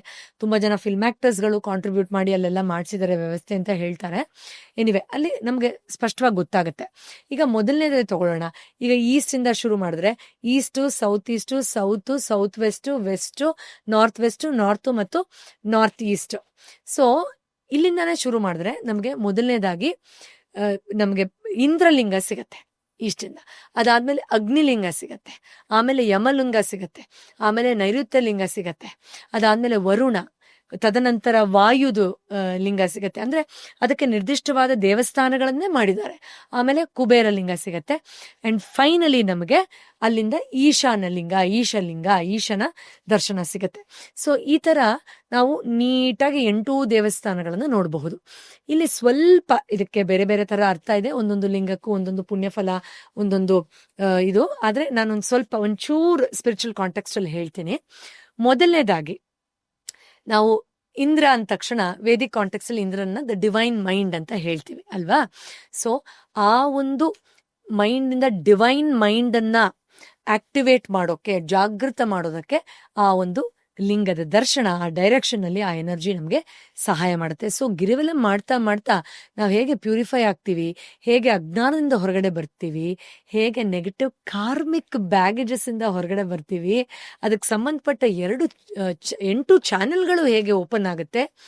So amazing it is. That it self is a journey ಅಲ್ವಾ, ಒಂದು ಇಂಟರ್ನಲ್ ಜರ್ನಿ ತರ ಆಗೋಗುತ್ತೆ. ಸೊ ಆ ಡಿವೈನ್ ಮೈಂಡ್ ಅದಾದ್ಮೇಲೆ ಅಗ್ನಿ ಸಿಗತ್ತೆ. ಅಗ್ನಿ the power of divine will. So ಆ ಉತ್ಸಾಹ, ಪ್ರೋತ್ಸಾಹ, ಇದು ಮಾಡಬೇಕು ಅನ್ನುವಂತಹ ಒಂದು ಶಕ್ತಿ ಅಲ್ಲಿಂದ ನಮಗೆ ಜಾಗೃತ ಆಗುತ್ತೆ. ಅಲ್ಲಿಂದ ನಾವು ನಿಧಾನವಾಗಿ ಮುಂದಕ್ಕೆ ಹೋಗ್ತೀವಿ. ಯಮಲಿಂಗ, ನಿಯಮ ಅಂದ್ರೆ ನಮ್ಗೆ ಗೊತ್ತೇ ಇದೆ, ಯೋಗದಲ್ಲೆಲ್ಲ ಹೇಳ್ತೀವಿ. ಸೊ ನಾವೊಂದಷ್ಟು ನಿಯಮಗಳನ್ನ ಪಾಲಿಸಿದಾಗ ಮಾತ್ರ ನಾವಲ್ಲಿಂದ ನೆಕ್ಸ್ಟ್ ಲಿಂಗ ಅಂದ್ರೆ ಏನು, ನೈಋತ್ಯ ಅಂದ್ರೆ ನಮಗ್ ಬೇಡದೇ ಇರುವಂತ ಕೆಟ್ಟದನ್ನ ಬಿಡೋಕೆ ಸಾಧ್ಯ ಆಗತ್ತೆ. ಸೊ ಮೊದಲು ನಮ್ಮ ಒಂದು ದೈವಿ ಮನಸ್ಥಿತಿಯಲ್ಲಿ, ನಮ್ಮ ಸಂಕಲ್ಪ ಶಕ್ತಿಯಲ್ಲಿ, ನಮ್ಮ ಒಂದಷ್ಟು ಅನುಷ್ಠಾನಗಳು ಮತ್ತು ಆ ಡಿಸಿಪ್ಲಿನ್ ಏನಂತೀವಿ, ನಿಯಮಗಳನ್ನ ಪಾಲಿಸ್ತಾ ನಮ್ಮ ಕೆಟ್ಟದನ್ನ ಬಿಡ್ತಾ ಹೋಗ್ತೀವಿ. ಅಲ್ಲಿಂದ ಮುಂದೆ ಹೋದಾಗ ವರುಣಲಿಂಗ, ಆ ಜ್ಞಾನ ಧಾರೆ ನಮಗೆ ಆಗಕ್ಕೆ ಶುರುವಾಗತ್ತೆ. ಅಲ್ಲಿಂದ ವಾಯುಲಿಂಗ. ಸೊ ವಾಯು ಅಂದ ತಕ್ಷಣ ನಾವು ಮತ್ತೆ ಆ ಒಂದು ವಾಯು ತತ್ವ ಎದೆ ಹತ್ರ ಬರ್ತೀವಿ. ಸೊ ಆ ಪ್ರಾಣ, ಆ energy of love, all pervading energy of love, life force ನಮಗೆ ಫೀಲ್ ಆಗಕ್ ಶುರುವಾಗತ್ತೆ. ಅಲ್ಲಿಂದ ನಾವು ಮುಂದೆ ಹೋದ್ರೆ ನಮ್ಮ ಲೈಫ್ ಜರ್ನಿಯಲ್ಲಿ, ಅಂದ್ರೆ ಆ ಗಿರಿವಲಂ ಪ್ರದಕ್ಷಿಣೆ ಮಾಡ್ಬೇಕಾದ್ರೆ ಆ ಹಂತಗಳನ್ನ ನೋಡಿ ಎಷ್ಟು ಸೊಗಸಾಗಿದೆ. ಕುಬೇರ ಲಿಂಗ ಸಿಗತ್ತೆ. ಕುಬೇರ ಅಂದ ತಕ್ಷಣ ಬರೀ ದುಡ್ಡು ಅನ್ಕೊಳ್ತಾರೆ. No, the real internal wealth, ಅದನ್ನ ನಾವು ಅನುಭವಿಸಕ್ ಶುರು ಮಾಡ್ತೀವಿ. ಅಲ್ಲಿಂದ ಮುಂದಕ್ಕೆ ಹೋದಾಗ ನಮ್ಗೆ ಈಶಾ. ಸೊ ಎಲ್ಲರಲ್ಲೂ ಒಂದಾಗುವ ಆ ಪರಮ ಜ್ಞಾನೋದಯದ ಅನುಭವವನ್ನು ಕೊಡುವ ಈಶನ ಅನುಭವ ಆಗತ್ತೆ. ಸೊ ಇದೆಲ್ಲವನ್ನು ನಾವು ಅದ್ಭುತವಾಗಿ ಈ ಗಿರಿವಲಂ ಸಮಯದಲ್ಲಿ ತಿರುವಣ್ಣಾಮಲೆಯಲ್ಲಿ ಅನುಭವಿಸಬಹುದಾಗಿದೆ. ಈಗ ಗಿರಿ ಪ್ರದಕ್ಷಿಣೆ ಯಾಕೆ ನೈಟ್ ಅಲ್ಲೇ ಮಾಡಬೇಕು? ಸೈಂಟಿಫಿಕ್ ಆಗಿ ಕೂಡ ಏನೋ ವರ್ಕ್ ಆಗತ್ತೆ ಅಂತ ಅಂತಾರೆ. ಗಿರಿವಲಂ ಬಗ್ಗೆ ಸಾಕಷ್ಟು ನಮ್ಮ ಸ್ಕಂದ ಪುರಾಣದಲ್ಲಿದೆ, ಶಿವ ಪುರಾಣದಲ್ಲಿದೆ, ಬೇರೆ ಬೇರೆ ಪುರಾಣಗಳಲ್ಲಿ ಹಲವಾರು ಬರೀ ನಾನಾಗ್ಲೇ ಹೇಳಿದಾಗೆ ಸಾಕ್ಷಾತ್ ಪಾರ್ವತಿಯೇ ಗಿರಿವಲಂ ಮಾಡಿ ಇಲ್ಲಿ ಮಾಡಿದವ್ರಿಗೆ ನಾನು ವರ ಕೊಡ್ತೀನಿ ಸಹ ಅಂತ ಹೇಳ್ತಾರೆ. ಅಷ್ಟೇ ಅಲ್ಲ, ದೇವಿ ಆರಾಧಕರು ತುಂಬಾ ಜನ ಅಲ್ಲಿ ಬಂದು ಗಿರಿವಲಂ ಮಾಡ್ತಾರೆ. ದೇವಿ ಆರಾಧಕರು, ಶಿವನ ಆರಾಧಕ್ಕಿಂತ ಜಾಸ್ತಿ ದೇವಿಯನ್ನ ಪೂಜಿಸೋರು ಇರ್ತಾರಲ್ಲ ಅವರು. ಸೊ ಅದರಿಂದ ಸಾಕಷ್ಟು ಕಡೆ ಖಂಡಿತ ಉಲ್ಲೇಖ ಆಗಿದೆ ಇದ್ರ ಬಗ್ಗೆ. ಅದೇ ನಾನು ಹೇಳಿದಾಗ ಯಾವ ರೀತಿಯಲ್ಲಿ ಗಿರಿವಲಂ ಮಾಡಬೇಕು ಅನ್ನೋದ್ರ ಲೆವೆಲ್ವರೆಗೂ ಇಲ್ಲಿ ಉಲ್ಲೇಖ ಆಗಿರೋದು ಉಂಟು. ಈಗ ನಿಮ್ಮ ಪ್ರಕಾರ ಅರುಣಾಚಲೇಶ್ವರನ ದೇವಸ್ಥಾನ ಏನಿದೆ ತಿರುವಣ್ಣಾಮಲೈ, ಅಂದ್ರೆ ಕೈಲಾಸ ಬೆಟ್ಟಕ್ಕಿಂತ ಪವರ್ಫುಲ್ ಅಂತನಾ? ಕೈಲಾಸನ ಅರುಣಾಚಲನ ಅಂದ್ರೆ ನಿಜವಾದ ಶಿವಭಕ್ತರು ಅರುಣಾಚಲ ಅಂತಾನೆ ಹೇಳ್ಬಿಡ್ತಾರೆ. ಯಾಕೆಂದ್ರೆ ಈಗ ನಾವು ಯಾರನ್ನೋ ನೋಡಕ್ ಹೋಗ್ತೀವಿ, ವಿಶೇಷ ವ್ಯಕ್ತಿಯನ್ನ, ಅವರು ದಾರಿಲೇ ಸಿಗ್ತಾರೆ ಅಂತ ಇಟ್ಕೊಳ್ಳಿ. ಇಲ್ಲ, ನಾನು ನಿಮ್ ಮನೆಗೆ ಹೋಗಿ ನಿಮ್ಮನ್ನ ನೋಡ್ಬೇಕು ಅಂತ ಹೇಳ್ತೀವ, ಅಯ್ಯೋ ಏನ್ ಅದೃಷ್ಟ ನೀವ್ ಇಲ್ಲೇ ಸಿಕ್ಕಿದ್ರಿ ಅಂತ ಹೇಳೋ ತರ ನಾವು ಅಯ್ಯೋ ಶಿವನ್ ನೋಡಕ್ ನಾನು ಕೈಲಾಸಕ್ಕೆ ಹೋಗ್ತೀನಿ ಅಂತ ಹೇಳ್ತೀವ. ಇಲ್ಲ, ಶಿವ ಇಲ್ಲೇ ಇದ್ದಾನೆ, ಸಾಕ್ಷಾತ್ ಶಿವನೇ ಇವರು ಅಂತಂದಾಗ ನಾವು ಅಲ್ಲೇ ದರ್ಶನ ಪಡ್ಕೊಳ್ತೀವ. ನೀವೇ ಯೋಚನೆ ಮಾಡಿ. ಸೊ ಖಂಡಿತ ಅರುಣಾಚಲ ಅತ್ಯಂತ ಬೇರೆ ಜಾಗಗಳಕ್ಕಿಂತ ಶ್ರೇಷ್ಠವಾದವರು. ಅದರಲ್ಲೂ ರಮಣ ಮಹರ್ಷಿಗಳ ಇರುವಿಕೆ ಇದೆಯಲ್ಲ ಸರ್, ಅಲ್ಲಿ ಹೂ ಆಮ್ ಐ, ನಾನು ಯಾರು ಎಂಬ ಪ್ರಶ್ನೆಯನ್ನ ನೀನು ಧ್ಯಾನಿಸು ಈ ಜಾಗದಲ್ಲಿ. ಆಗ ಎಲ್ಲ ಸತ್ಯವು ನಿನಗೆ ಅನಾವರಣ ಆಗತ್ತೆ, ಎಲ್ಲ ರಹಸ್ಯಗಳು ಇಲ್ಲಿ ಪ್ರಕಟ ಆಗತ್ತೆ ಅಂತ ಹೇಳ್ತಾರೆ. ಆಗ ನಿನ್ನ ಹೃದಯ ಸ್ಥಳಕ್ಕೆ ನೀನು ಅತ್ಯಂತ ಸುಲಭವಾಗಿ ಹೋಗ್ತೀಯಾ. ಅಲ್ಲಿ ನಿನಗೆಲ್ಲಾ ರೀತಿಯ ಮುಕ್ತಿ, ಶಾಂತಿ, ಜ್ಞಾನ, ಪ್ರೀತಿ ಎಲ್ಲವೂ ಸಿಕ್ಕಿ ನೀನು ಇನ್ನೆಲ್ಲೂ ಹೋಗಲ್ಲ, ಹುಡುಕಾಟದಿಂದ ಇಲ್ಲಿಗೆ ನಿಲ್ಲುತ್ತೆ ಅಂತ ಸ್ಪಷ್ಟವಾಗಿ ಹೇಳ್ತಾರೆ. ನನ್ನ ಒಂದು ಕಳಕಳಿಯ ಮನವಿ ಏನು ಅಂದ್ರೆ, ವೀಕ್ಷಕರಲ್ಲಿ ಯಾವತ್ತಾದ್ರೂ ಅವರು ತಿರುವಣ್ಣಾಮಲೆಗೆ ಹೋಗಿದ್ದೇ ಆದ್ರೆ ದಯವಿಟ್ಟು ರಮಣಾಶ್ರಮಕ್ಕೆ ಹೋಗ್ಲೇಬೇಕು ನೀವು. ಅಲ್ಲಿ ಹೋಗಿ ಅಲ್ಲಿರೋ ಲೈಬ್ರರಿಗೆ ಹೋಗಿ, ಆ ಬುಕ್ ಸ್ಟಾಲ್ಗೆ ಹೋಗಿ ಒಂದು ಸಣ್ಣ ಬುಕ್ಲೆಟ್ ತಗೊಳ್ಳಿ, ಹೂ ಆಮ್ ಐ, ನಾನು ಯಾರು. ಸೊ ಈ ಒಂದು ಪ್ರಶ್ನೆಗೆ ಉತ್ತರ ಹುಡುಕ್ತಾನೆ ಎಲ್ಲದರಿಂದ ಬಿಡುಗಡೆ ಪಡ್ಕೊಳ್ಬಿಡ್ಬಹುದು. ಅಷ್ಟೇ ಅಲ್ಲ, ಸೈಲೆನ್ಸ್ ಮೆಡಿಟೇಷನ್ನ ಯಾವ ಲೆವೆಲ್ಗೆ ಅವರು ಪ್ರೊಪಗೇಟ್ ಮಾಡಿದ್ರು ಅಂದರೆ, ಅಬ್ಬಬ್ಬಾ, ಎಲ್ಲದಕ್ಕೂ ನಾವು ಮೌನದಲ್ಲಿ ಎಷ್ಟು ಆಳವಾಗಿ ಹೋಗಬಹುದು, ಎಂಥ ಆಳವಾದ ಮುಕ್ತಿಯನ್ನು ಪಡಿಬಹುದು ಅನ್ನೋದು ನಮಗಲ್ಲಿ ಹೋಗಿದ ತಕ್ಷಣ ಭಾಸ ಆಗುತ್ತೆ. ರಮಣ ಮಹರ್ಷಿಗಳಿಗೆ ಏನೇ ಪ್ರಶ್ನೆ ಕೇಳಿದ್ರು, ಆಯಿತು ನೀನು ಸೈಲೆಂಟ್ ಆಗಿರು, ಅದೇ ಉತ್ತರ ಅಂತ ಹೇಳೋರಂತೆ. ಯಾರೋ ಫಾರಿನರ್ ಎಷ್ಟೋ ದೂರದಿಂದ ಬಂದು, ನೀವು ತುಂಬ ದೊಡ್ಡವರಂತೆ, ಫೇಮಸ್ ಅಂತೆ, ಅಲ್ಲಿ ವಾರ್ ನಡೀತಾ ಇದೆ, ನಿಮ್ಮ ಒಪಿನಿಯನ್ ಏನು ಅಂದರೆ ಅವ್ರು ಸ್ಮೈಲ್ ಮಾಡಿಬಿಟ್ಟು, ನೀನು ಸೈಲೆಂಟಾಗಿ ಕೂತ್ಕೋ, ಅದೇ ಒಪಿನಿಯನ್ ಅನ್ನೋರಂತೆ. ನೀವು ಇದಕ್ಕೇನು ಕಾಂಟ್ರಿಬ್ಯೂಟ್ ಮಾಡ್ತೀರಾ ಅಂದರೆ, ನೀನು ಸೈಲೆಂಟಾಗಿ ಕೂತ್ಕೋ, ಅದೇ ಕಾಂಟ್ರಿಬ್ಯೂಷನ್ ಅನ್ನೋರಂತೆ. ಯಾಕಂದರೆ ಆ ಇಂಟರ್ ಕನೆಕ್ಟೆಡ್ನೆಸ್ಸನ್ನು ಭಗವಾನ್ ಹೇಳ್ತಾ ಇದ್ರು. ನೀನು ಮೌನದಲ್ಲಿ ನೀನು ಕೂತಾಗ ಆ ಒಂದು ಅನುಭವ, ಆ ಸ್ಪರ್ಶ, ಆ ಒಂದು ಶಕ್ತಿ ಪ್ರಕಟ ಆಗೋದು ಇಡೀ ಬ್ರಹ್ಮಾಂಡಕ್ಕೇನೆ ಒಂದು ದೊಡ್ಡ ಸೇವೆ ಅಂತ ಹೇಳಿ. ಯಾಕಂದರೆ ನಮ್ಮನ್ನು ನಾವು ಅರ್ಥಕೊಂಡಾಗ ಅದಕ್ಕಿಂತ ದೊಡ್ಡ ಸೇವೆ ಇನ್ನೇನು ಮಾಡೋಕ್ಕೆ ಸಾಧ್ಯನೇ ಇಲ್ಲ ಅನ್ನೋದು ಇದರ ತಾತ್ಪರ್ಯ. ಸೊ ಈ ರೀತಿಯಾಗಿ ಅರುಣಾಚಲೇಶ್ವರ, ತಿರುವಣ್ಣಾಮಲೈ ಮತ್ತು ರಮಣ ಮಹರ್ಷಿಗಳ ಎಲ್ಲ ಅನುಭವವನ್ನು ಒಂದೇ ಪುಣ್ಯಕ್ಷೇತ್ರದಲ್ಲಿ, ಅದರಲ್ಲೂ ನಾವು ಕನ್ನಡಿಗರಾಗಿ ವಿಜಯನಗರ ಸಾಮ್ರಾಜ್ಯದವರು ಮೆರೆದಂತಹ ಒಂದು ವೈಭವವನ್ನು ನೋಡಬಹುದಾಗಿದೆ. ಮತ್ತೊಮ್ಮೆ ಸರ್, ಈ ಒಂದು ಸುವರ್ಣಾವಕಾಶವನ್ನು ಕೊಟ್ಟಿದ್ದಕ್ಕೆ ಅನಂತ ಧನ್ಯವಾದಗಳು. ಅರುಣಾಚಲ ಅಂತ ಈ ಪಾಡ್ಕಾಸ್ಟಲ್ಲಿ ಎಷ್ಟೋ ಸರಿ ನನ್ನ ಬಾಯಲ್ಲಿ ಬಂದಿದ್ದೆ, ನನ್ನ ಪುಣ್ಯ ಅಂತ ಅನ್ಕೊಳ್ತೀನಿ. ಮತ್ತು ಈ ಸಣ್ಣದೊಂದು ಸೇವೆ ಏನು ಮಾಡ್ತಾ ಇದ್ವಿ, ಅದಕ್ಕೊಂದು ತುಂಬ ಪ್ರೆಷಸ್ ಗರಿ ಬಂದಂಗೆ ಆಯಿತು ನನಗೆ, ನನ್ನ ಫ್ಯಾಮಿಲಿಗೆ. ಈ ಒಂದು ಪಾಡ್ಕಾಸ್ಟ್ ಎಷ್ಟೋ ಲಕ್ಷ ಜನಕ್ಕೆ ಸೇರಿ ಅವರು ಮೋಟಿವೇಟ್ ಆಗಿ ಅವರು ಭಗವಂತನ ದರ್ಶನ ಪಡ್ಕೊಳ್ಳಿ, ಅವ್ರಿಗೂ ಅವರ ಅಜ್ಞಾನ ಜನ್ಮಜನ್ಮಾಂತರದ ಪಾಪಕರ್ಮಗಳು ಕಳೆಯುವಾಗೆ ಆಗಲಿ, ನಿಮಗೂ ಒಳ್ಳೇದಾಗಲಿ, ನೀವು ಜ್ಞಾನ ಮಾರ್ಗದಲ್ಲಿ ಇನ್ನೂ ತುಂಬ ಜನಕ್ಕೆ ಒಳ್ಳೇದು ಮಾಡೋಗಾಗಲಿ. ಎಲ್ಲರಿಗೂ ಧನ್ಯವಾದಗಳು ಸರ್. ನಮಸ್ಕಾರ.